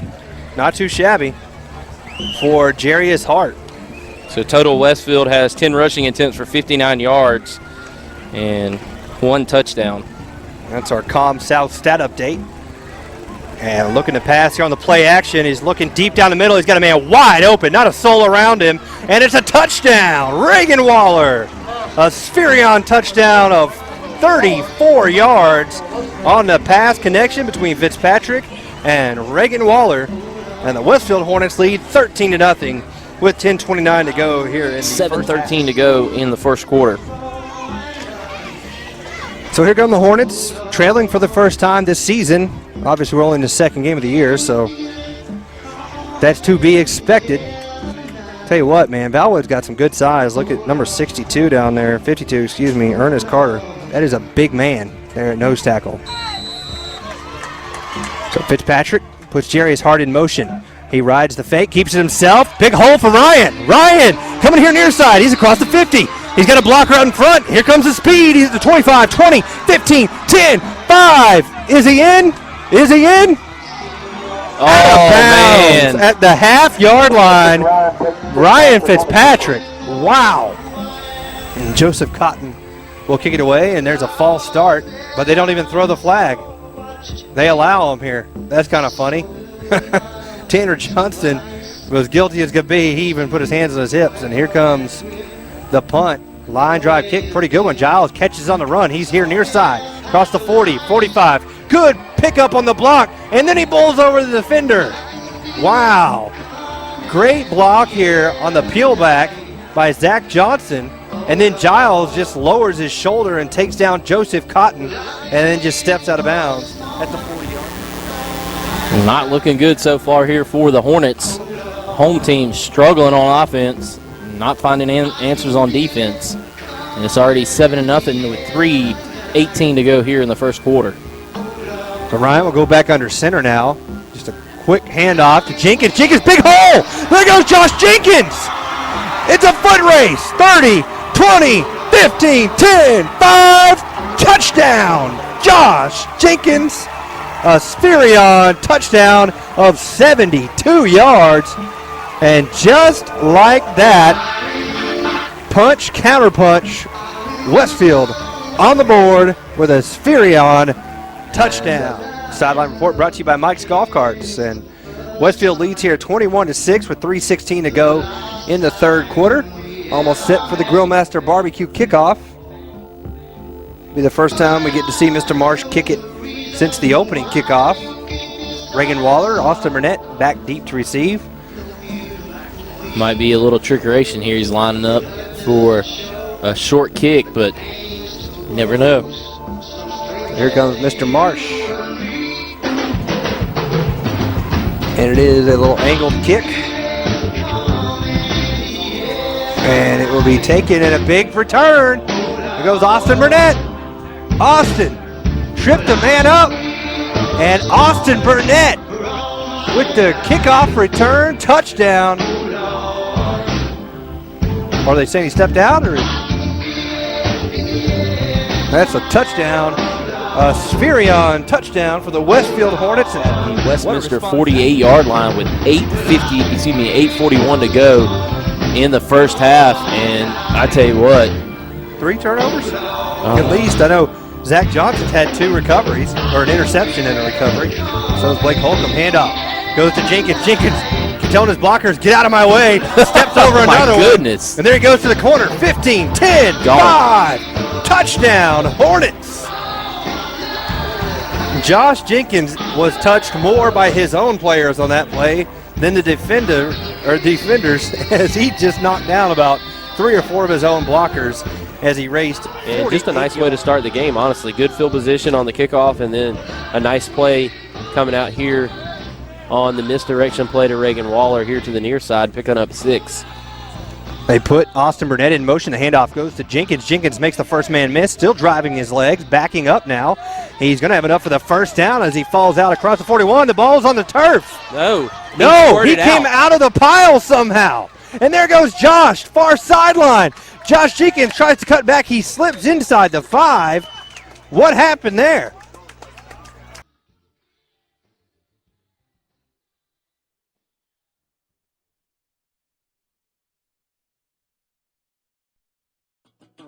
Set your own banking hours with Planners First Online Banking. Planners First Online Banking allows you to connect and access your bank accounts 24/7. For those that are always on the go, you can check your balances, pay your bills, transfer funds anytime and anywhere you have internet access. Let Planners First Online Banking make your life a little easier. Planners First, a legacy of excellence since 1896. Member FDIC, an equal housing lender. Spiller's Orthodontics is where great smiles begin. Whether you are an adult or a teen, They can make you smile. Dr. Don Spillers uses state-of-the-art technology and proven orthodontic techniques to provide his patients with the quality care they deserve. He offers Invisalign, Invisalign Teen, clear, and metal braces. No referral is needed, so call 478-953-2700 to schedule your complimentary evaluation and see why your friends love visiting his office. Welcome back to the Perry Ford Halftime Show on the Middle Georgia Sports Network.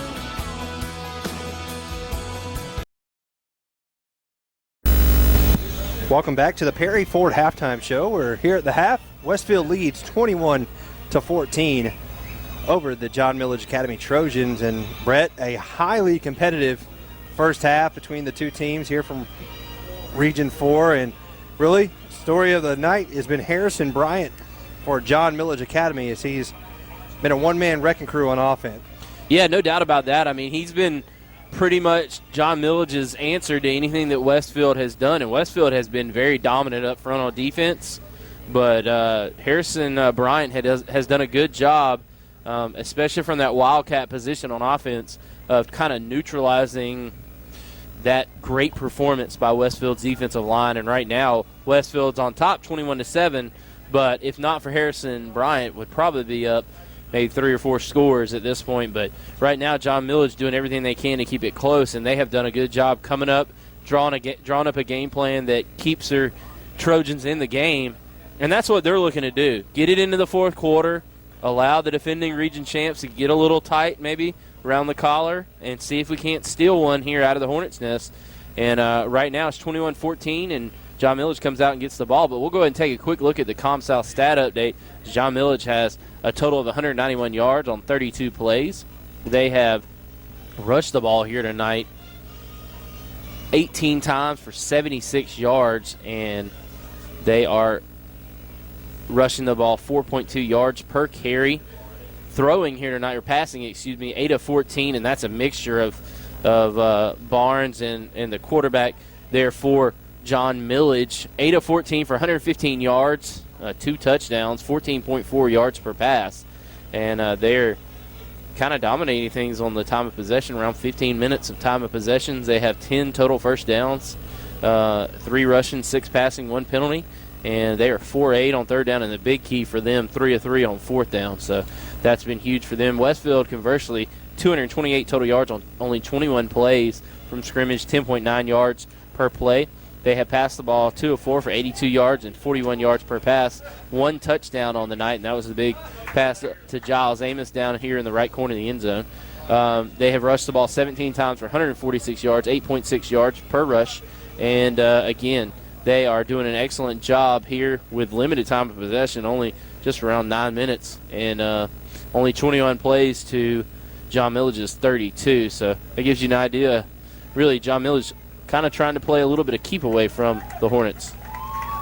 Yeah, so far so good. Both teams, like I said, living up to the billing here. 21-14 is your score here at halftime, where Westfield making their way back out on the football field, do the stretches, and here comes John Milledge. But going forward in the second half, Brett, if you're Westfield, they didn't really have any problems on offense, really. They moved the football very well on the ground and also through the air. I think John Milledge is really selling out, trying to get in there on the backfield and make some hay and bring a lot of guys. So that opens up the possibility to a big play offensively. But on the flip side for John Milledge, I know it may not be, the right way to do it, but my goodness, just keep giving it to Harrison Bryant. I mean, he's the playmaker. Let him make plays for you. He's kept his team in this game, and I'd continue to do it, to be quite honest with you. Yeah, no doubt. Harrison Bryant has been the one player for John Milledge that can really match up with Westfield here tonight, and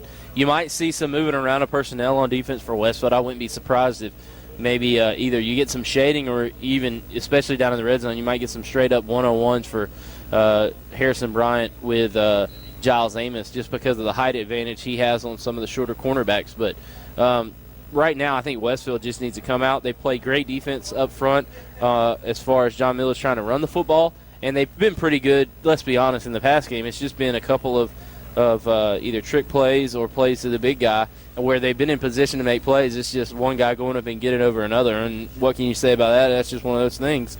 So Westfield's not doing anything bad defensively, and I think everything will work out for them. They just need to keep it rolling here on defense, try to come out and get a stop and get the ball back, and move the football very well down the field as they have pretty much all night. All right, well, I'll tell you what we'll do. We'll take a quick break and wrap up this Perry Ford halftime show. Come back with some second half action right here on the Middle Georgia Sports Network.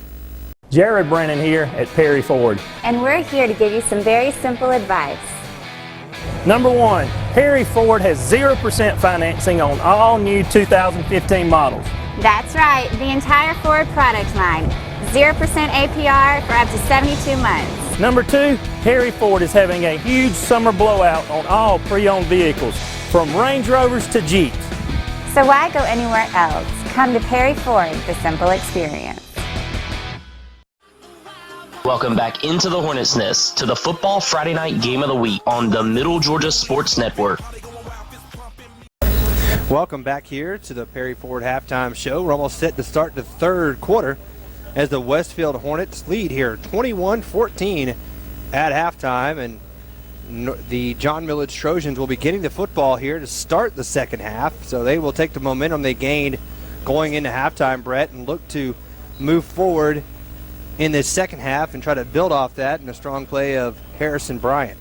Yeah, no doubt, and they've done an excellent job of just coming up with some trick plays when they needed it to try to stay in the game. Their first touchdown was an excellent play, actually, that was a great rollout, getting outside of the pocket by John Milledge and then throwing the ball deep down here into the left corner of the end zone on the scoreboard side. And, what can you say? John Milledge is just keeping themselves in the game, exactly what they needed to do here on the road in a big region contest.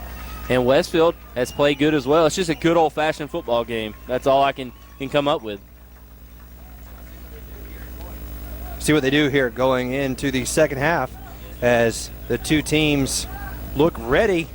I know the fan bases for both squads are excited and very proud. I think both teams, anybody enjoys good football, and that's what you got here this evening between these two squads. Very well played, very well coached. It's very refreshing to see a great football game between two good teams. Yeah, no doubt about that, and Westfield's going to have to come out and try to force the issue defensively here and see if they can't get on top. And it's going to be an interesting third quarter for the Westfield Hornets as the region title is on the line here in the second half of this game, and there is 24 minutes to settle the Region 4 AAA championship. So again, John Milledge will be getting the football to start here as Griffin Elmore will kick it away for the Grill Master Barbecue kickoff.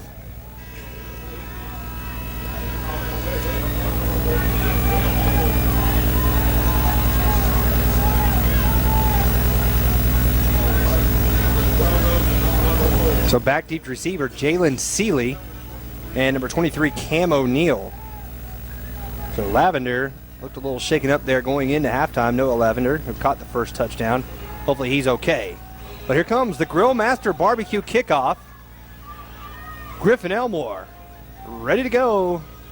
And there it is. It will be taken by Cam O'Neal at his own 10. Cam trying to get here near side. Tries to stiff arm, and Josh Jenkins says, "No, sir," and then politely lifts him back up and pats him on the head. You got to love Josh. He's such a good guy. So funny. So John Milledge will start this drive 1st and 10 at their own 17-yard line, just underway here in this third quarter. This game, for all intents and purposes, will decide the number 1 seed in the region championship in Region 4. Trevor Evans under center.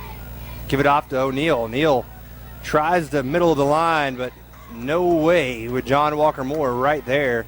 They're going to give him a yard, maybe 2, out to the 19. Good job right there by the big guy. He's played well also tonight, as John Walker Moore has been all over that defensive line, just shutting down that A-gap, and him and Matthew Moore I tell you what, they're just playing really well here tonight. So 2nd down and 9. I'm going to go with the pistol formation. I got Bryant in at the H-back position. I'm going to throw it to him out of the backfield. Bryant. Good tackle over there from Reagan Waller as Harrison Bryant gets out to the 24-yard line. It's a pickup of 5. It'll make it a 3rd down and about 4, 3.5. A great tackle right there coming up and just going low and securing it, wrapping up. And right now, a big 3rd down and 3 for both teams here early in this 3rd quarter.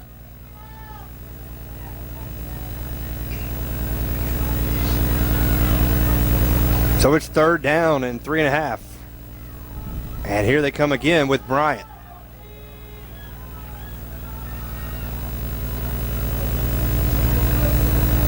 And he's going to run it off the left side, and Westfield's going to stop him at the 26. He's going to be short by 1.5 yards. It'll be 4th down and 2. And are they going to go for it here again? I mean, Harrison Bryant just gave the signal of, let me do it, coach, and I think he's going to. It's rolling dice here, really. I mean, you're putting yourself in a terrible spot if you don't pick it up. I would be very disciplined here if I were the Hornets in trying to stay on side. So here comes Bryant on 4th down and 1. He starts moving a little bit forward, no flag. He gets the handoff, and he is right at it. I mean, it's close. It's right there. Tim Thompson, you're down there on the sideline. What are you seeing, Tim? I don't know. He's got a left foot spot here. It looks like it's going to be a 1st down, guys. I'm not sure. Yeah, first down. First down. All right, Tim, thank you very much. A bird's eye view from down there on the field. Yeah, just, again, I hate to harp on it, but John Milledge is really in motion before the ball snapped, and they're not even approaching calling it. I mean, if that's fine. If that's going to go both ways, that's just the way you got to play it and know that it's coming.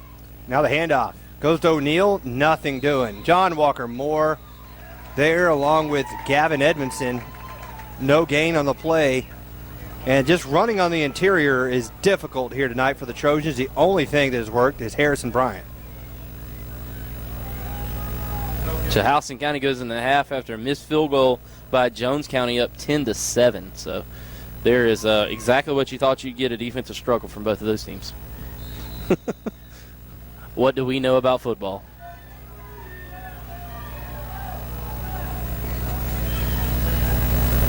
So 2nd down and 10. They'll fake the handoff. Throw a little screen pass out here to Sealy. Sealy trying to get around the corner. Gets brought down from behind at about the 38-yard line. I think he's going to be about a half yard short, depending on the spot. Let's see here. I think that's tight there.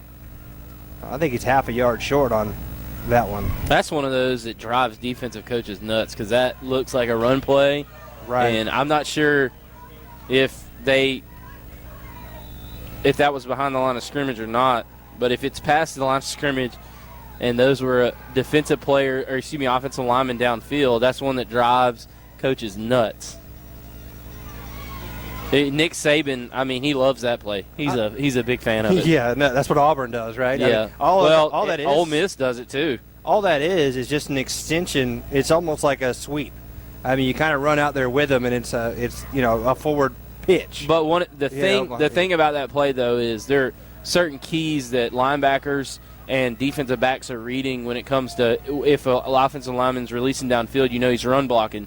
So he's giving you a key there, and that's just traditionally been the read for defenses since football has begun. Illegal man downfield if you let them release too early. I forget who I saw. I don't know if it was Mac Brown or who it was. Somebody put on there that they just need to have a line on every play, on replay. And on a pass play, it should be 1 yard. And if they go beyond that, it should be an automatic penalty. Yeah. But that'll probably never happen. But I think Sealy might have been behind the line of scrimmage there, so it wouldn't have mattered anyways because they can release downfield if they're not. And it is a first down, it appears, by, the smallest of margins. So Coach Wall talks to the referee, says, hey, let me get a chance for a measurement here. He does. Good job by Coach Wall. Yeah, good call on his because you never know what could happen. I mean, snap over somebody's head, a fumble. And then it could be 4th down and 8, or 10. So good call. Penalty. Yep, good call by Coach Wall there as he gets the referee the measure, and it is a first down and 10 for John Milledge Academy here as they trail by 7 with 8 minutes and 15 seconds left in the third quarter. Just be disciplined, Westfield. This is, just one of those things you're going to have to try to weather the storm on some creative play calling by John Milledge. Pitch goes to O'Neal to the far side. O'Neal with his first big run of the night. And he is going to be knocked out of bounds back at the 41-yard line.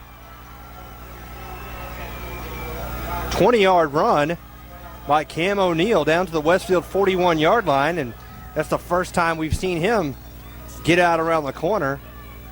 So a little pitch. The Westfield defense is back on their heels right now.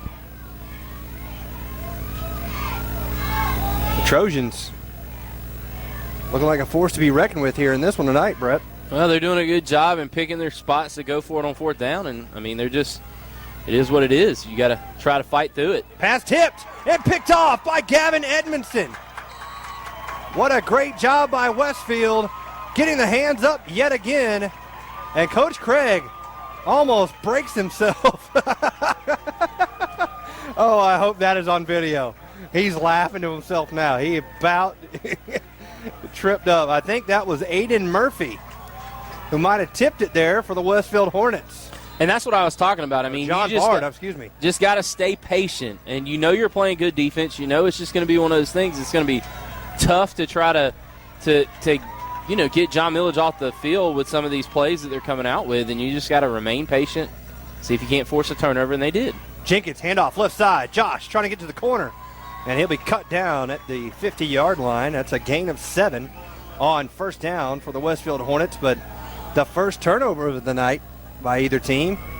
It's been that well played of a ball game here between these two schools. And this is starting to kind of remind me of the semifinal game 2 years ago against Southland, where just kind of two teams going at it, slugging it out. And right now, Westfield with the advantage, up 7-0, and then the ball on the 50-yard line. Second down and 2.5. And the handoff goes to Austin Burnett. Burnett somehow gets out of the backfield. He'll get a yard down to the 49, but he almost had about a 3-yard loss. So not a big play, but it is positive, and it's third down and 1. I don't even know if I'd take it off the line of scrimmage right here. Just get the ball to Ryan, let him pick up the first down, and then you've got a plethora of plays to choose from after that. But right here, you don't want to give that very much aggressive and attacking defense of John Milledge an opportunity to get a running start. So third down and 1. Off to Jenkins. Jenkins hit hard, and he's not going to get it. He's going to lose a yard. Maybe half a yard. And I'm with you, Brett. I kind of wonder on that. That's what I thought might happen, just because they have been sending everybody the whole night. But Westfield looks like they're going to try to go for it here. Well, you think about it. You got the turnover. The ball was at, the 42-yard line. So even if you don't get this, it's a net gain of 9 yards. So, right. And Chad Freeman was the man there on the stop. Senior linebacker. Listen to this atmosphere. What about a play action here? Whew, that's gutsy. Well, here they go. And they're looking for Gavin Edmondson. It's picked off. Picked off by Lavender. And a fumble. And John Milledge will retain possession. So, Brett, just like you said, they tried the little trick play. And you know what? I think actually with that, it almost serves as kind of a punt. So I kind of see what you're saying here. If they pick it off, then it's okay. But so Westfield gets the interception themselves, and then they throw it right back on fourth down and 1, picked off by Noah Lavender. That ball has got to be zipped in there. Gavin is wide open, and Ryan, it's not his fault necessarily. You got to tell him next time, hey, you just zip that in there. Gavin's open. Oh, and almost picked again. Getting over there on defense was John Bard. They were looking for Andrew Prestwood here on the near sideline. Good job by John Bard from his outside linebacker position, getting over there, knocking away with the right hand. The intensity is picked up here as the temperature has dropped.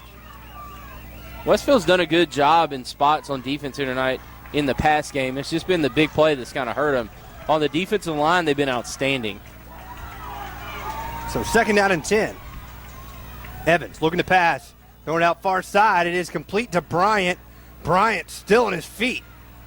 He's going to have an 8-yard gain out to the 47. He is just a load. I mean, he is their answer or their equivalent to Giles Amos for sure. It's 3rd down and 1.5 yards. 5 minutes, 10 seconds left here in this 3rd quarter. A 1-touchdown lead for Westfield. Those cornerbacks are going to get one, though. That was an opportunity right there. Reagan read it. It looked like he slipped trying to make the break on the ball. Evans better be careful. Quarterback sneak. Evans is going to get the 1st down. He gets down to the Westfield 48. That's a gain of 4.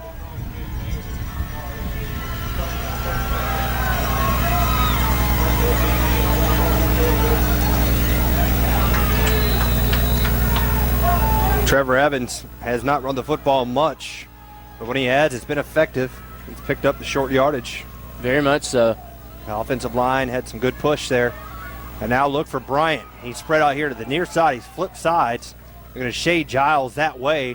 They're going to swing it out to Seeley. Seeley gets a gain of 4 yards out to the 44-yard line. That's that same play, Brett, you talked about, where just kind of an extension of the run. Quick swing pass out to the elusive Jalen Seeley.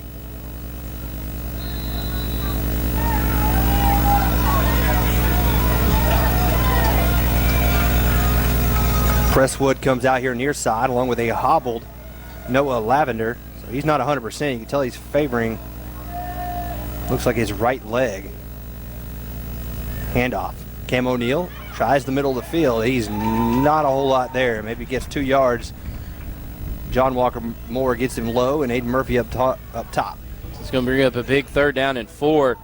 Westfield, again, stout up in the middle on defense. And I think what John Milledge is trying to do, they've seen some film from the Valwood game. They're trying to spread Westfield out and then try to open up the running lanes. But Westfield's defensive line is really just dominating that offensive line right now from John Milledge. Harrison Bryant checks back into the game, and he'll line up as he has most of the night in the Wildcat formation on 3rd down and 4. This is going to be a pass play. Noah Lavender goes in motion to the far side. Bryant goes away from his blocking, comes here near side, and what a play. Giles Amos brings him down for a loss.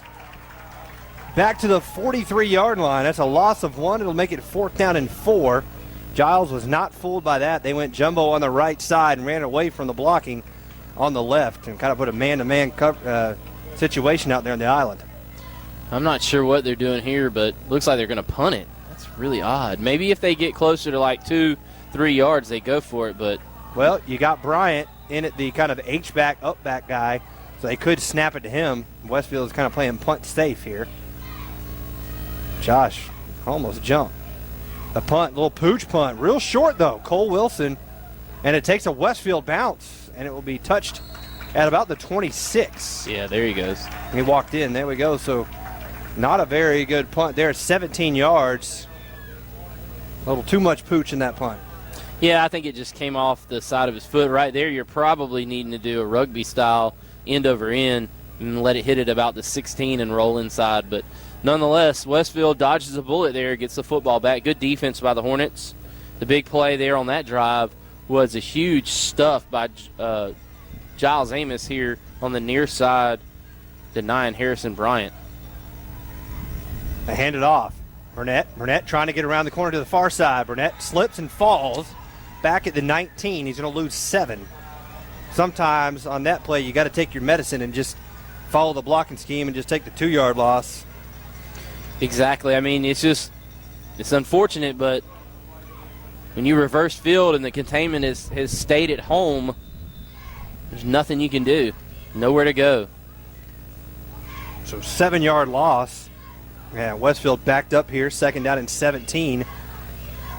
As the clock continues to move down to 1 minute and 35 seconds left here in this 3rd quarter. Put Waller in motion, give it off to Jenkins. Jenkins trying to run the corner. Josh chopped down over there by Noah Lavender. And Josh picks up about 4 yards. And it'll be 3rd down and 13. Obvious passing situation here, or do you go with a draw or screen of some sort? I would like to see him go back to the big guy. I wouldn't mind it myself. I mean, they've done it just a few times, and the one time they scored a touchdown from 69 yards. So they'll have over here on the near side, that'll be Gavin Edmondson. They put Giles in motion now. Giles, and there'll be a quarterback draw. Here comes Ryan Fitzpatrick. He's got a first down. Great play call. Outstanding play call. That was the perfect play call for that situation right there. 15-yard pickup on 3rd down and 13 on the quarterback draw. They spread him out and then just had the speedy quarterback, Ryan Fitzpatrick, run right up the middle. Taking advantage of the over-aggressive nature of the John Milledge defense. You're going to get about one more play left in this 3rd quarter. Yeah, we're down to 30 seconds. Westfield. What an excellent play call right there. I mean, just beautiful. Definitely, especially when a team is being very, very aggressive. And now they're going to try to throw it out here near side. And a little hook and ladder to Reagan Waller. Waller, one man to beat, spins and brought down by Noah Lavender at the 31-yard line.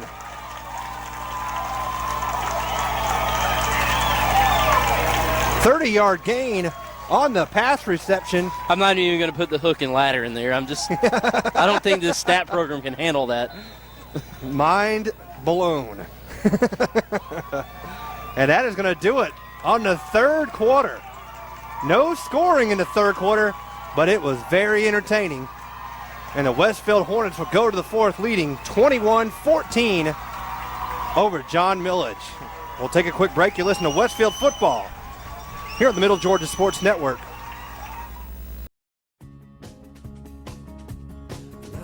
When you are lost in a new area, you stop and ask a local. Likewise, when you are searching for a one-of-a-kind employee to support your business, you ask a staffing local who knows the community. We're Spherion, a 65-year-old workforce leader with a distinct local focus. Michael and Kim Chalmers and their team know the Middle Georgia area better than anyone. More than a business, this is our home, and we're on a first-name basis with the skilled administrative, hospitality, light industrial, call center, and professional talent who live in our community. Gain a local hiring advantage. Call Spherion at 478-956-1700 or find us on Facebook at Spherion Middle Georgia. Spherion would like to wish the Westfield Hornets a successful 2015 season. And now, back to the gridiron with Kenny and Brett on the Middle Georgia Sports Network. We go to the 4th quarter, the Brandon Outfitters 4th quarter, and the Westfield Hornets lead 21-14. They're on the last play of the 3rd. They had a hook and ladder play, pick up 30 yards. And now the Hornets with 1st and 10. The John Milledge 31, handoff to Jenkins. Jenkins right up the gut. Josh Jenkins across the 20, inside the 20, down to the 18. That's a State Farm first down, brought to you by your local agent, Kevin Berry. Yeah, that looked like it might break it right there, but that backside safety saved the day for John Milledge coming across, and Josh just hadn't been able to make that cut here tonight that he normally does, but nonetheless securing a good first down inside the 20. And this is going to be, even if Westfield can get out with a field goal, it's going to be huge. 1st and 10 for Westfield in the red zone at the 18. Handed to Jenkins. Jenkins, left side. Jenkins. Ooh, that might be a horse collar. Harrison Bryant there grabs the shoulder pad and reels him in. Josh still picks up 2 yards. Normally outside of the tackle box like that, if you grab the jersey from behind. It was close. It looked like to me actually got him on the shoulder pad that time. Although the referees last night in the Falcons game. Well, apparently in high school, it doesn't have to be inside the shirt. It can be the jersey from behind. I did not know that until I talked to one of the guys that's a head of a officiating association that I know. Oh, option. Ryan's going to keep it. Ryan going to get down inside the 10, down to the 5-yard line, and Ryan is pumped up. That's another State Farm first down, brought to you by Kevin Berry. You don't see Ryan show too much emotion that often, but when he does, you know it's a big play. And it's going to be 1st and goal for the Hornets. And it's time to finish this drive here if you're Westfield. 2-score deficit at this point for John Milledge would be hard to overcome. So it's 1st and goal for the Hornets at the 5-yard line. Ryan puts Austin Burnett in motion. Quarterback keeper right up the middle. Is he in? Close. They're going to mark him at the half-yard line. I do the same play. Nothing fancy. It's a good play call. I mean, just keep it on the line. No need to minimize the amount of exchanges if you can. And now they're going to bring in the jumbo package. You see Alex Myatt come in, Blake Holcomb. Myatt will relay the play. And they got Austin Doyle in there as well. So, I mean, this is a jumbo set if I've ever seen one here. I would not want to be in the way of those guys. And the defense jumps off sides. Look like number 78, Logan Jones, is a little bit aggressive there. Only move it at maybe an inch. But we're under 10 minutes left in this game, 9:52.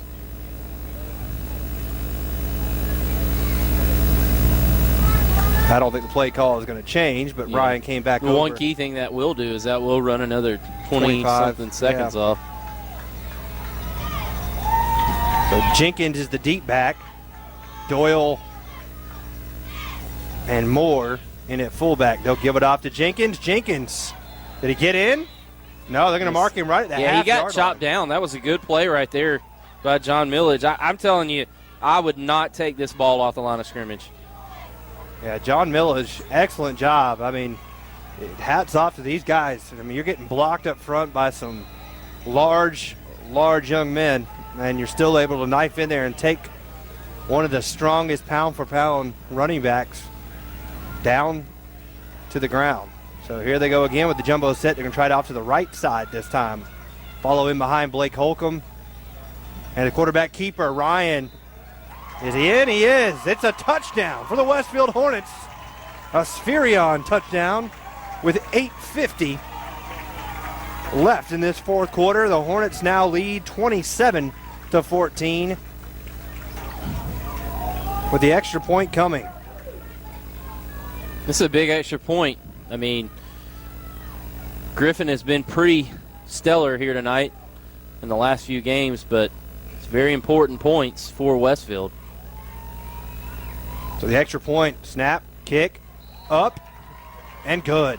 So with 8:50 to go in the fourth quarter, your score, Westfield 28, John Milledge Academy 14. You're listening to Hornet Football, brought to you by Planters First Bank on the Middle Georgia Sports Network.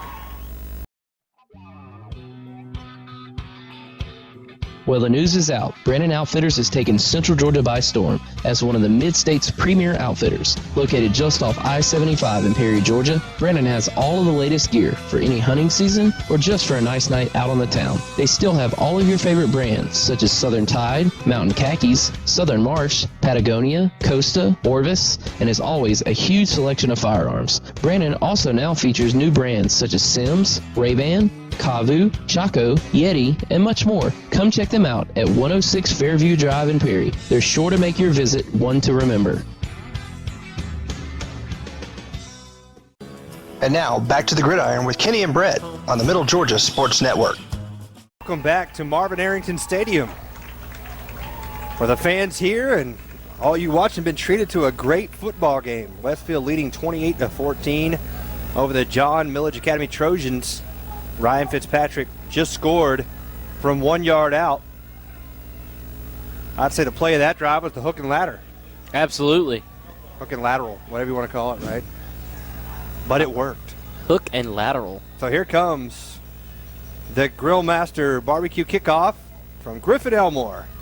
Line drive kick. It'll go over the head and be picked up now by number 32, Cole Wilson.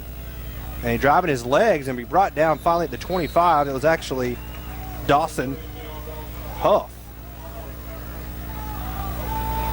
So 15 yards on the return. 8 minutes, 41 seconds left. As Westfield will look to go 3-0 in the region and wrap up the number 1 seed. I don't think there's any way they could lose it. Westminster's got 2 losses. Augusta Prep's got 2 losses in the region. They're going to pass. They're going deep. Ooh, almost picked off. Almost picked there by Austin Burnett. They were looking for Andrew Presswood, excuse me. Good looking pass, but good job by Austin. Austin had some good closing speed there. Yeah, he kind of used his body and forced the pass inside and kind of came in and knocked it away. But with that, and Gatewood also has 2 losses. I think that might be the only way, is if Gatewood somehow beats. Well, no. No, they can't. No. I don't. Yeah, I think this might do it. And a swing pass goes out to Noah Lavender. Lavender breaking tackle, still on his feet. He'll finally be slung down at the 30-yard line. Lavender has been impressive. Blake Holcomb brings him down with Zach Johnson. After the 4-yard gain, it's going to be 3rd down and 6. With 8 minutes and 10 seconds left in the 4th. But, yeah, I think the only team that could unseat Westfield would be Augusta Prep, but I don't think they can. They've already got 2 losses, I believe. Yeah. So this would clinch the number 1 seed. It's probably the last meaningful game for Westfield until the first round of the playoffs. Yeah. 3 wide receivers here near side. He'll throw a little quick screen. That is to Bryant. Ooh. And Gavin Edmondson. Wow. Ooh. What a man, hit. that was big. That right there. That's the hit of the game for me. Yeah. Gavin. I thought it was going to be John Walker Moore, but that one right there on the big fella. Are you kidding me? Yeah, I mean, that is wow. Large. John Milledge is going to have to go for it here.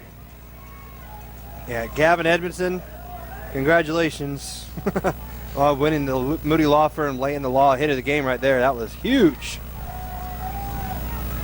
especially against the quality of player he just laid it on. Absolutely. I mean, wow. Because, I mean, if you're Coach Wall, they're going to take a timeout. But if you're Coach Wall, you know, you're thinking, all right, I just got to get the ball to my best player in space and let him do his thing. Coming off a block, coming around the corner, and just laying a beautiful hit. Great job by Westfield. And you can't tell me the Hornets aren't into this one. They are having. No, they're pumped. They got the entire team coming to every huddle. They are pumped up. Both teams were coming into the 4th, but Westfield has seized momentum in this game. Now with a 2-touchdown lead and 7 minutes, 2 seconds left on the clock. Do we have any scoring updates, Brett? I think I saw that Northside's winning 37-14 in the 3rd. Wow. Over Warner Robins. You know that's going to be. That's going to be one of those that Warner Robins is going to not take very well. 37-14 with 8:51 to go. I haven't seen a Houston update there. I think they're still at half. So here we go, 4th down and 3. And Evans in shotgun. He's going to keep it himself, and he is not going to go anywhere. Westfield's defense was not fooled. Blake Holcomb and Matthew Moore yet again on the stop. He had to get to the 35, and I think he got to the 34. So great job right there. And they tried the same play that Westfield did on their long 3rd down, and no knock on Evans, but I don't know if he has the speed that Ryan Fitzpatrick has, as Ryan was able to turn it into a big gainer. I'm not sure what the discussion is here. They're talking about measuring, but they already changed the sticks. Yeah, he had to get to the 35, just to the 35, and I don't think they're anywhere close. They're at the 34. Well, no, but they had changed the sticks is what. Yeah, but when they had the sticks there, it was. I don't know, man. They moved the sticks already. I don't know how they're measuring this. I don't even think it's close even right now. No, not even. They had to get to the 35. I mean, look how far it is, Kenny. Yeah. It's not even close. Yeah. It's a full yard. That was a odd situation right there. No, they have that chain marker because they could move the sticks but still have that little tag. The tag on there. It'll tell you what yard line that tag's supposed to be on, and they can put it back and get it real quick, but if they haven't moved it. So you see they're placing it at the nearest yard line over there at the 30, I think. So Westfield with a 2-touchdown lead has it 1st and 10 at the John Milledge 34 with 6:55 left. Here they come with everybody. Fumble. It's on the turf. John Who's Milledge got it, I think. Austin looked like he had it momentarily. That's a big play if Burnett got back on it, and I think he did. did. Wow. What a play by Austin Burnett there. Bad exchange between Ryan Fitzpatrick and Josh Jenkins. It's a 10-yard loss right there. But that's the best 10-yard loss you had all night. And Austin's favoring his knee here on his left knee. Hopefully he's okay. I think he got a helmet to the kneecap or something when he was diving in there. I wouldn't think he would be getting the football here on this play. So 10-yard loss, 2nd and 20 with 6:10 left. Ryan's going to drain every last second he can off the clock. And the pitch goes to Reagan Waller. Waller trying to follow some blocks. 36-yard line is where he gets on an 8-yard gain, and I think Westfield might have gotten away with a hold here on the near side. But they'll take it.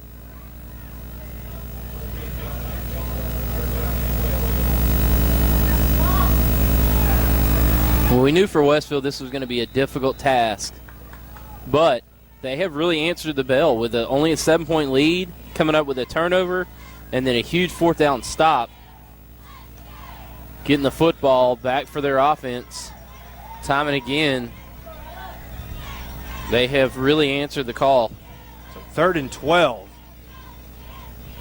Now put Waller in motion. They'll fake it. Give it off to Burnett inside. Good job of defense there. Making the tackle was Dawson Huff. Tried a little misdirection counter, and Burnett was brought down for no gain. He's a little slow getting up. I still think his knee's bothering him from the recovery of that fumble. So it's 4th down and 11 at the 35. And I think Westfield will just try to maybe pooch this thing down as deep as they can. Yeah, I mean, you could come out in shotgun and see what you get and just tell Ryan, hey, pooch it if you don't see anything you like. But, Coach Jones might just say, hey, just punt it in there. Defense have been playing good here in the second half, and roll with it. I mean, with 5:12, it's going to take a lot of hurry on John Milledge's part to try to score twice, especially with the way Westfield's defense is playing. So they'll bring out Giles Amos here on 4th down and 13.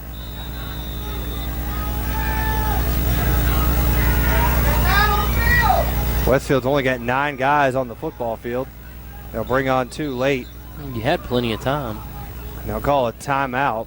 A couple guys running on late were Kennebrew, I think Robbie Luzzi. Wow. But Veterans is on top 35-0 at the end of the 3rd quarter. I saw where Valwood won 41-0 over Terrell Academy. And wow. Veterans has really turned their season around. They have been undefeated ever since. Well, they did lose to Valdosta, but heck, a lot of people lost to Valdosta. So yeah, looks like Bullock is trailing 30-17 in their game.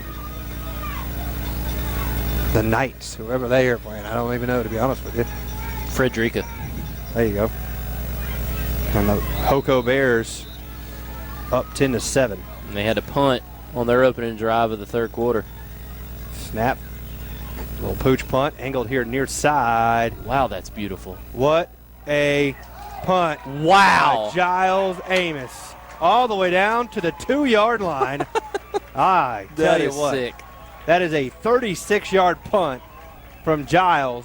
Excuse me, I guess it'll be actually a 34-yard punt down to the 2. But they're going to mark it at the 20? Okay, there you go. one of the referees thought it went through the end zone. John Bard walked up and said, "No, buddy, it's over. It's at the 2." That was almost as good as that. I know Georgia fans won't hear it, but that Tennessee punt, my goodness, where that guy kicked it to the half-yard line and let it roll out of bounds. I don't know. I was at the Alabama concert, so I didn't see it. Can't speak of that game, we've been told. So it's 1st and 10 from their own 2 with 5:02 to go, and they trail by 2 touchdowns. Watch out for the safety possibility. Handoff. They're going to fake it. They're going to go deep. Picked off. And almost caught. Goodness. Reagan Waller was in position to come up with a pick. Noah Lavender almost came up with it himself, and now he's slow getting up his left leg. It looks like possibly a cramp. Yeah, he landed kind of awkward. Hopefully he's okay, but that's a dangerous pass there inside your own end zone. And Reagan, he returned one last week, and you give him a close opportunity there. He is one heck of an athlete. There is no doubting that. So 2nd and 10 as the clock stopped with 4:56. Evans looking to pass, throws out wide. Oh, almost intercepted again. Is that Gavin? That is Gavin. They tried a little quick swing pass out to Jalen Seeley. Is that you?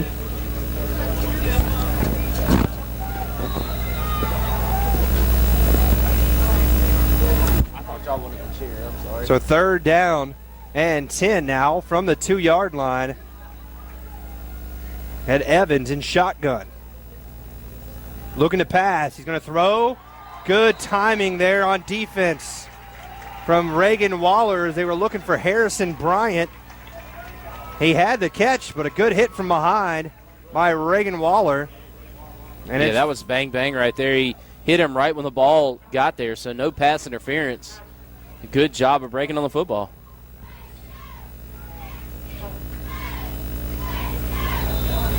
So they'll have to bring on the punt team now.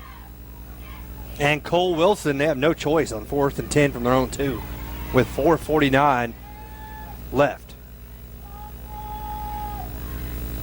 And line drive kick taken by Giles at his own 36. Giles breaks the first tackle. Giles steps inside 25, and he'll be brought down there. About a 9-yard return from Giles Amos. We'll give him 11. So Westfield set up pretty here. 1st and 10 at the John Milledge 25-yard line, leading by 2 touchdowns, and 4:37 is on the clock. 4:37. The clock is really more the issue than trying to score here. Yeah, you love just a time-consuming drive that you can just take a knee inside the 10 and call it a ball game. Yep. Same drive they needed against Deerfield, and they were able to get it there. Let's see if they can do the same thing here. Ryan keeping it himself. Looked like he fought off a face mask there as he backs inside the 25, down to about the 23. 2-yard gain on that one. Number 75, Jacob Smith on the tackle. Camden County and Tift County locked up in a good one now. 17-14, Camden leading Tift. And Effingham County up right now on Ware County, 24-21. Wow. That's a surprise. That's a big surprise. But here it's 28-14 Westfield, clock now under 4. 3:53. Jenkins, the lone tailback, they're going to run the option. Ryan just going to keep it himself. He's going to bounce around and get down close to the 20. Good decision right there. He could have pitched it, maybe picked up some big yards, but no need to risk the turnover. And we have an injured player down here for John Milledge. On the near side of the hash marks. Is that it's a single number. Is it Seeley? Or number 2. And that is Gunnar Roberts. Yeah. He's up on his feet, and he might have got his wind knocked out of him. Looked like he was holding his, as my daughter Caroline would say, my belly hurt. Yeah, he's still kind of hunched over. That's one of those you do. You get the air knocked out of you, and you're kind of. My belly hurt. That's not a. That's exactly what she says. It's so funny. Kids say the darndest things. She's 37. She's 37?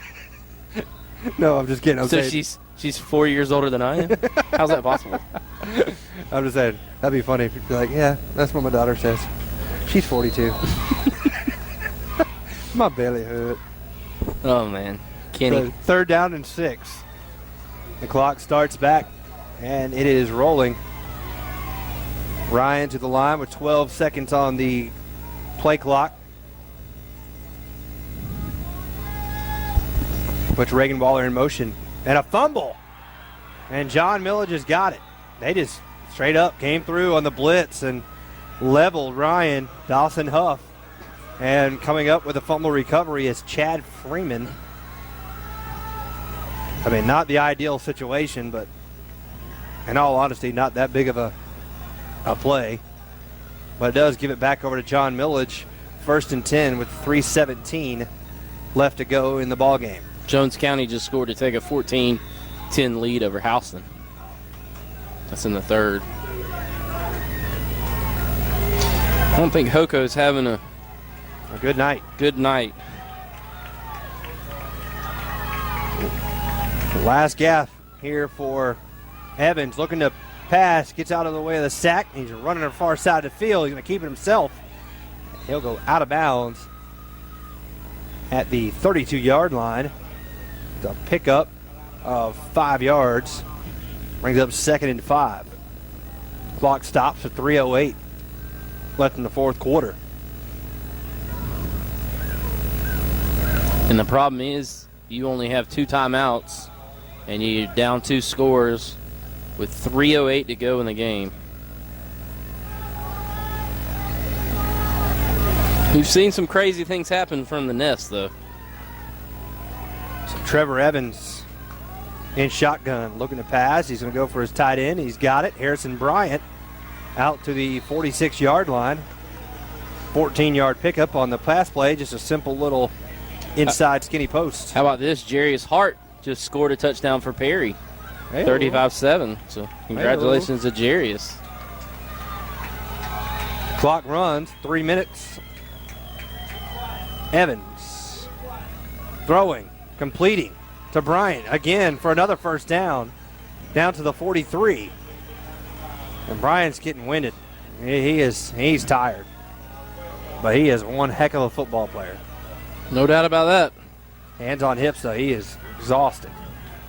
Evans again relays the play here. His clock continues to run under 2:53. Now he's going to roll out here near side. Throw across his body. No. Incomplete. Out of bounds, and he didn't hang on. He was looking for Andrew Prestwood. Over there on the coverage was Austin Burnett and John Bard. Clock stops at 2:46. Long throw from the left hash mark all the way rolling to the near side. Not going to complete many of those.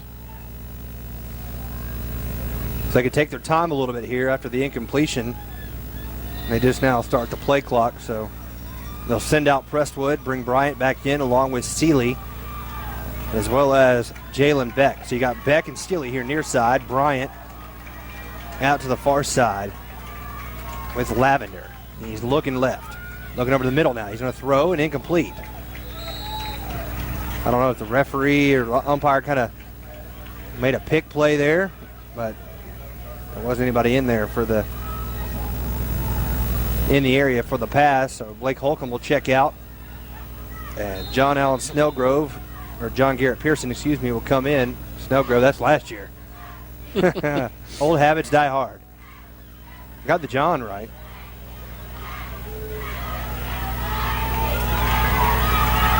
Westfield shifting around here on 3rd down and 10. Throwing pass here near side. It is. Oh, that was a pick six all over it. Austin Burnett jumped the route. They were looking for Prestwood again here near side. Austin saw it just a second too late. He had nothing but green grass. Goodness gracious. So here's the ball game here for John Milledge. Any chance they have, any outside chance, they obviously got to pick it up here.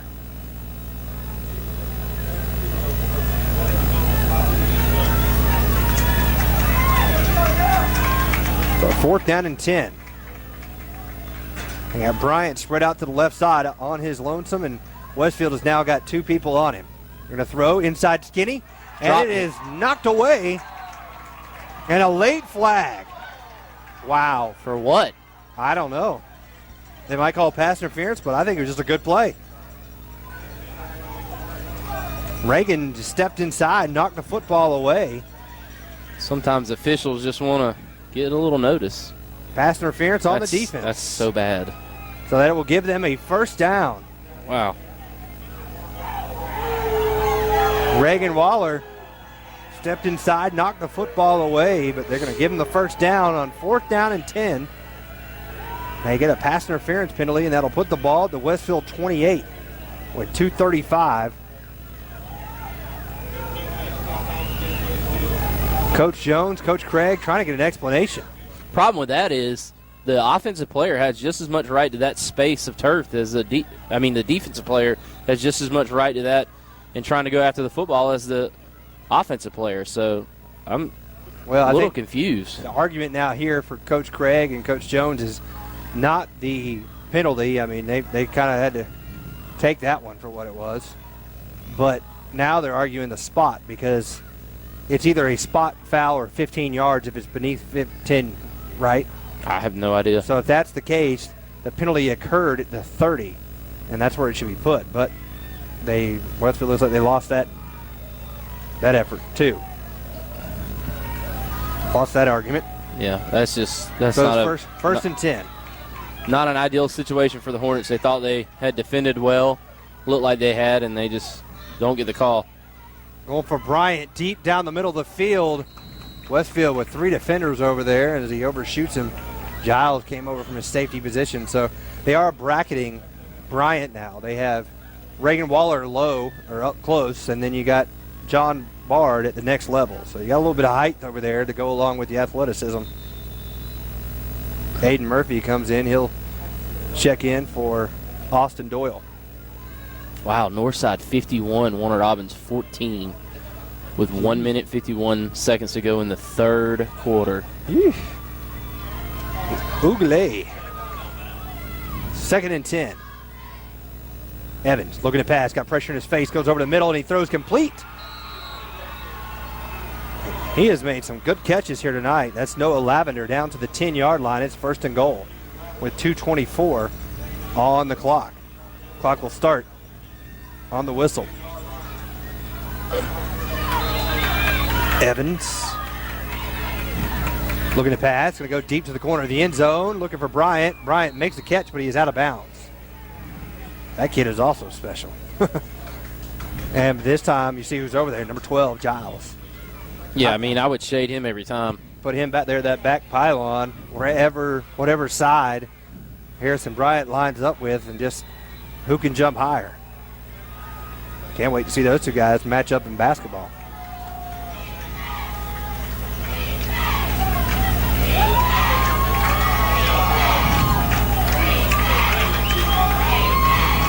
They do. They got Giles over there on him. They're going to roll here near side, looking to pass. Evans is going to throw, tipped, and knocked away. He went up to get Lavender. John Bard knocked it away. But Westfield had two guys over there in the area. Lavender's just beat up. He is hobbled. The right leg has been bothering him since the second quarter. He made the beautiful touchdown catch early and has done a pretty good job throughout the game. 2 minutes, 11 seconds. 2nd and goal. Or 3rd and goal. 3rd and goal, excuse me. Evans now thrown over the middle, and it's almost picked off. How many passes can Westfield almost pick off? I think Austin Doyle saw Giles coming at him that time, and it fell incomplete. But you had two Hornets right there, Giles Amos and Austin Doyle, and it's now 4th and goal.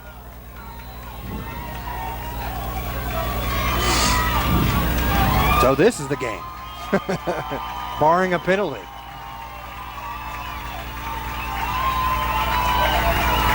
With 2:04.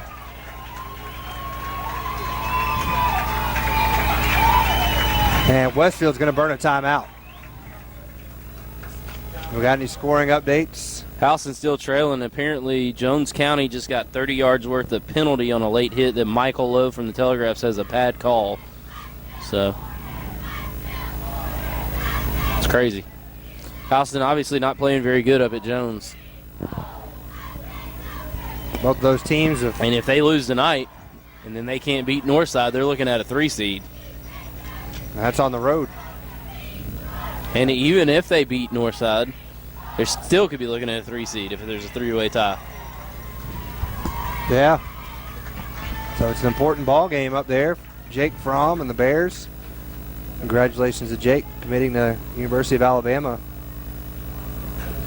Pretty special to do that, not only as a senior, but he's just a junior. It's impressive. So here we go, 4th and goal. Bryant spread out to the left side of Trevor Evans. Giles Amos over there on him, and that's what they're going to go to. It's height on height. Tipped away. Incomplete. Turnover on downs. So Westfield will get the ball back, leading by 2 touchdowns with 2 minutes on the clock. Everybody knew what they were going to there, and that's a correct call. I mean, you go to your playmaker. That was playmaker versus playmaker, and Westfield won that battle. Knocked it away. Final from Perry, 35-7, Veterans over Perry. Warhawks have come on as of late, turning their season around after a When you got number start. 2 in the backfield, it's it's going to be pretty good most nights. He can do a lot, even with a little. Fumbled snap again. Ryan Fitzpatrick falls on it back at about the 5. John Walker Moore wants a flag, thinking they're in the neutral zone. They are definitely bringing everything. So they burn a timeout with 1:53.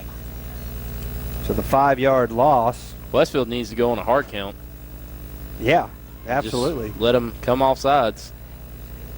Because they are definitely bringing every bit of pressure you can think of. I mean, they are coming all 11 guys. Tim, we got you down there. Tim, I don't know if you can hear us. But how are they looking down there? It looks like they might be jumping off sides. Yeah, I'm with Brett. I've been saying that all night to myself is they need to go on that hard count. Westfield tried that early on in the game, and John Milledge was kind of disciplined, but you know how it goes when you get late in these games. They're trying to get in there. I'm with Brett. I think they should be going on that hard count or either going some kind of shotgun. Good call. We'll see what they do here. See if that's what Coach Jones maybe have told Ryan Fitzpatrick on this one. They're going to line up with their power formation. This has been a long fourth quarter. Long last 3 minutes.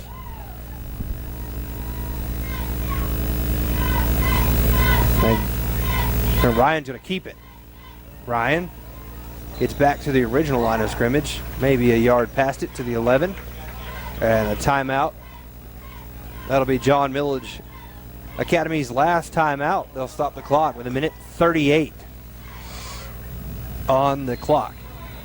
No, they won't. Thought they did, but they did not. Well, they're going to want to stop it before the Well, no, punt. they don't have anymore. So there you go. Oh, wow. I thought they had all 3, honestly. But so 3rd down and 9. And the clock will continue to run down to 1:15. Westfield picks up a first down here on 3rd and 9. It's over. The pitch to Waller. Waller trying to get to the corner, and a flag flies in as Waller's brought down at the 15. They're going to get holding on Westfield on Gavin Edmondson here on the near sideline. I'd decline it if I was John Milledge. Yeah. He's going to bring up 3rd, and what did he get to, the 13? Yeah, not much. That will be a hold, but you're right. I think they'll. Yeah, they are. They're saying they're declining it. So now it's 4th and 5 for Westfield. Yeah, 4th and 5 with 1:02.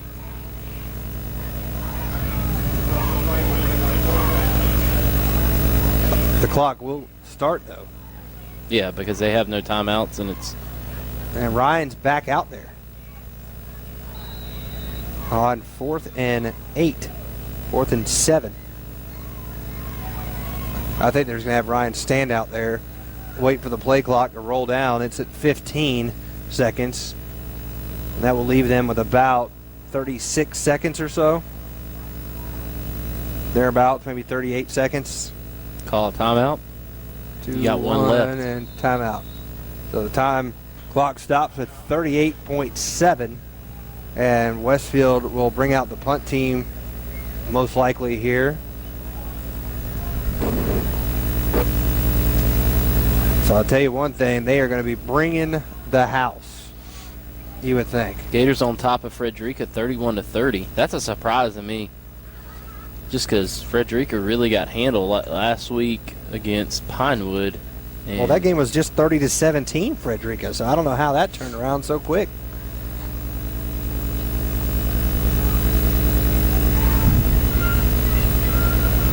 It's our quarterback, Lanier Olive. Mm-hmm. Good player. We saw him. And that Davis Childs kid. And then Budget, I think, is number 11. Yeah. Good running back. Number 1, Williams, maybe? Mm-hmm. Jarvis Williams. Here comes Westfield. They're going to bring the punt. They don't even have anybody back deep. And Giles gets it away. High end-over-end kick. It will roll out of bounds at the 50-yard line. The clock stops at 30.2. About 2 seconds ran off. So they'll start right at the midfield stripe. 37-yard punt from Giles Amos. It'll be 1st down and 10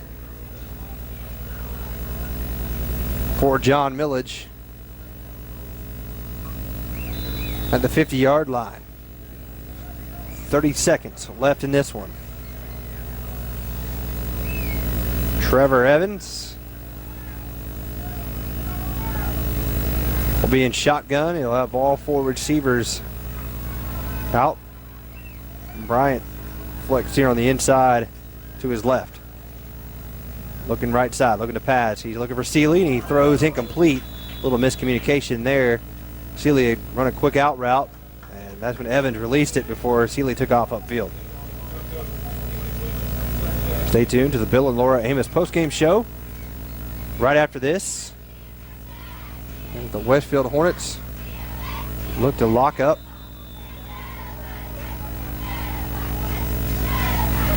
a region championship.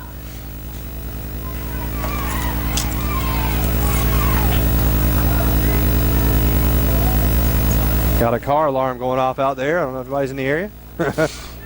Evans going deep down the far side. I don't think either player knew where the football was.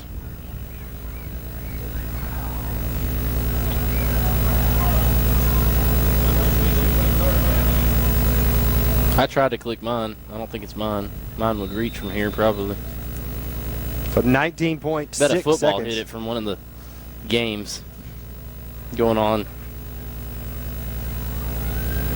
I don't know if Tim Thompson's down there. Can you go check and see if that's the white truck, Tim?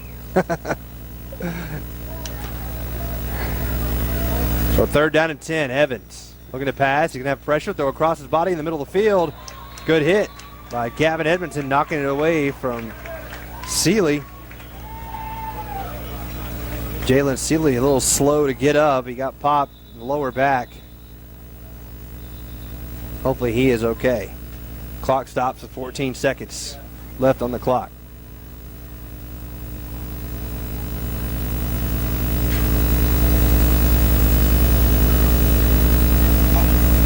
And Jalen Seeley is down on the ground. He has some lower back pain. So we'll take a quick break and be back with the rest of the game as Westfield looks to wrap up the region championship here. You listen to Westfield Hornet Football on the Middle Georgia Sports Network. When you are lost in a new area, you stop and ask a local. Likewise, when you are searching for a one-of-a-kind employee to support your business, you ask a staffing local who knows the community. We're Spherion, a 65-year-old workforce leader with a distinct local focus.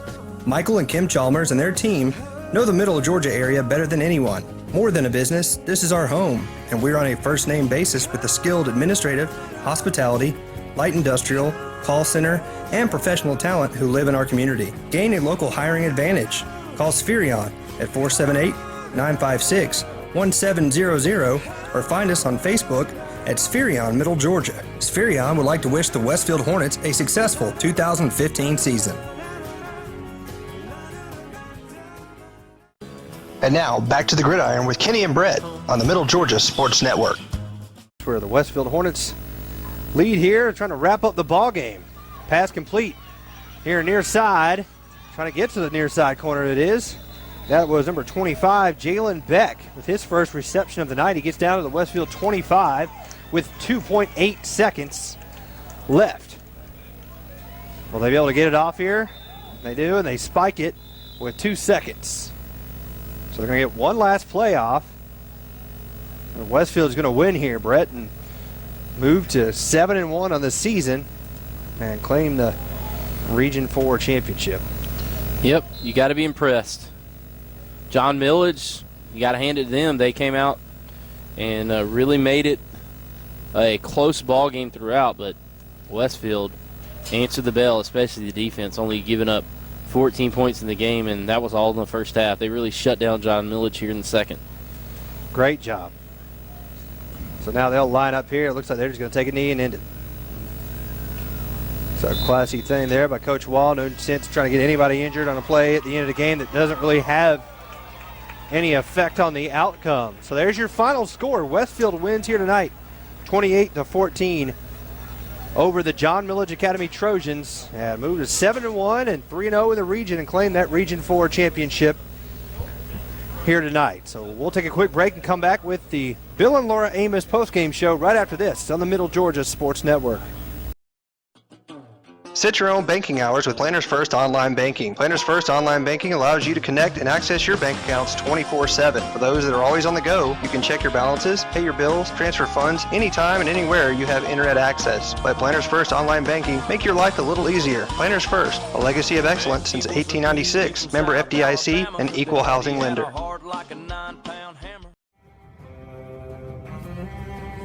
With a huge region matchup with John Milledge behind the Hornets, Westfield steps out of region play to host the Flint River Wildcats next Friday night.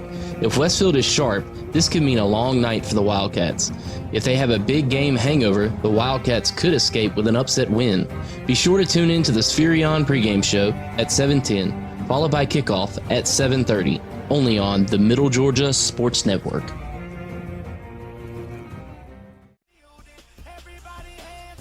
With all of your game stats, impact players, and analysis of the game, welcome into the MidGASports.net postgame show, presented by Bill and Laura Amos, proud parents and supporters of Westfield Athletics.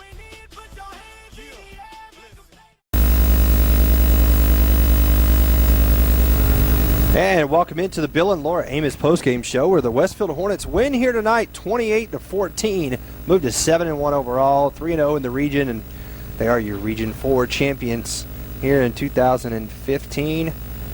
And I want to congratulate Coach Jones, his staff, all his players, and the fans here for coming out and supporting a great football game, Brett, between these two teams. They played so nip and tuck there in the first half. It was 7-0 Westfield after the first quarter after a 37-yard touchdown run by Reagan Waller. Then Westfield extended their lead early in the second quarter with a 69-yard touchdown pass to Giles Amos to make it 14-0. Then back came the Trojans, and on fourth down they threw a 32-yard touchdown pass to Noah Lavender from Trevor Evans, and it was 14-7 with 7:21 to go in the second quarter. Westfield came right back. Good solid drive for the Hornets. They finished it off with a 1-yard touchdown run from Josh Jenkins, made it 21-7. And then John Milledge, right before halftime, threw a 14-yard touchdown pass to the corner of the end zone to Harrison Bryant. It was 21-14, and that's where we stood at halftime. No score in the third quarter, but it was a very entertaining third quarter by both teams as they drove down and made some good defensive plays, turnover apiece there, but no score in the third quarter. It remained 21-14. Westfield, after a big hook and lateral play from who was that? I know Reagan Waller ended up with it. Gavin finally. Edmondson. Gavin Edmondson had to catch, and then Reagan Waller with the pitch. He got it and worked his way down for a 30-yard gain. That kind of was the big play to spark them on their drive that enabled them to score from 1 yard out with Ryan Fitzpatrick, make it 28-14. Defense held up, and they walk out of here a winner here tonight. 28-14 is your final. So looking at our awards for tonight, our offensive player of the game, brought to you by Anytime Garage Door Repair, will be Mr. Reagan Waller. Reagan played a big game here tonight for Westfield, had a lot of big runs, had the touchdown early, kind of set the tone, and he had a couple 30-yard runs. He was part of that hook and lateral play as well. So Reagan Waller, congratulations on being our Anytime Garage Door Repair offensive player of the game. Our defensive player of the game, brought to you by Custom Homes by Jeff, was Matthew Moore. Matthew was in the backfield all night long, did a great job making some tackles, getting his hands up, deflecting some passes, and he is our Custom Homes by Jeff defensive player of the game. Hit of the game, brought to you by Moody Law Firm. Got to go to Gavin Edmondson. Couple big ones for Westfield, but Gavin made the big hit in the fourth quarter with 7:32 to go. He made the big hit on Harrison Bryant and forced the fourth down situation. What looked like could have been a big play, but he laid the hit, and he is laying the law down, our Moody Law Firm. Hit of the game, Gavin Edmondson.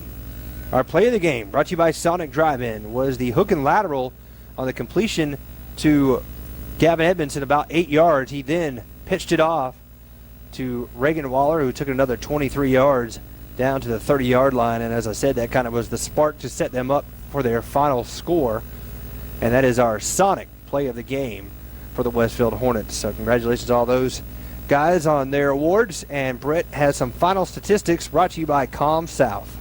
Yeah, and John Milledge really did well on the stat sheet here tonight, but Westfield was able to keep them out of the end zone. But they had 332 total yards on 69 plays, 4.8 yards per play, 18 of 41 passing for 219 yards, 12.2 yards per pass, 2 touchdowns, 1 interception, 113 yards on 28 attempts, 4 yards per carry. And they controlled the clock around 26 minutes or so. They had 19 first downs, 6 for rushing, 11 passing, 2 on penalties. So Westfield, conversely, 392 total yards on 44 plays. So Westfield doubled up on yards per play. They're 8.9 yards per play. Passing 3 of 6 for 112 yards, 37.3 yards per pass. 1 touchdown, 1 interception, 280 total rushing yards on 38 attempts, 7.4 yards per carry tonight, and only around 21 minutes in time of possession. 15 first downs, 10 rushing, 3 passing, and 2 on penalties. And really, that third down conversion percentage for both teams went down in the second half, and the fourth down went down for John Milledge too, but they were at 100% there in the first half, so they still picked up 3 in the second half. But nonetheless, Westfield's a victor, 28-14, and wins the region championship for a third consecutive year here for the Hornets, and they're looking to also add a third consecutive state championship, which now will be made easier by probably hosting throughout the playoffs, at least the first 2 rounds. So Westfield wins here 28-14 over the John Milledge Academy Trojans. They'll be back here again next week against the Flint River Wildcats. They'll have to go up to Woodbury this time. They'll come down here, so be sure to stay tuned at 7:10 for the Spherion pregame show here on the Middle Georgia Sports Network, as Westfield wins here 28-14. So for Scott Josie, Tim Thompson, Brett Taylor, I'm Kenny Coper. Thanks for listening. Westfield wins 28-14. You listen to Hornet Football, brought to you by Planters First Bank on the Middle Georgia Sports Network. With a huge region matchup with John Milledge behind the Hornets, Westfield steps out of region play to host the Flint River Wildcats next Friday night. If Westfield is sharp, this could mean a long night for the Wildcats. If they have a big game hangover, the Wildcats could escape with an upset win. Be sure to tune in to the Spherion pregame show at 7:10, followed by kickoff at 7:30, only on the Middle Georgia Sports Network.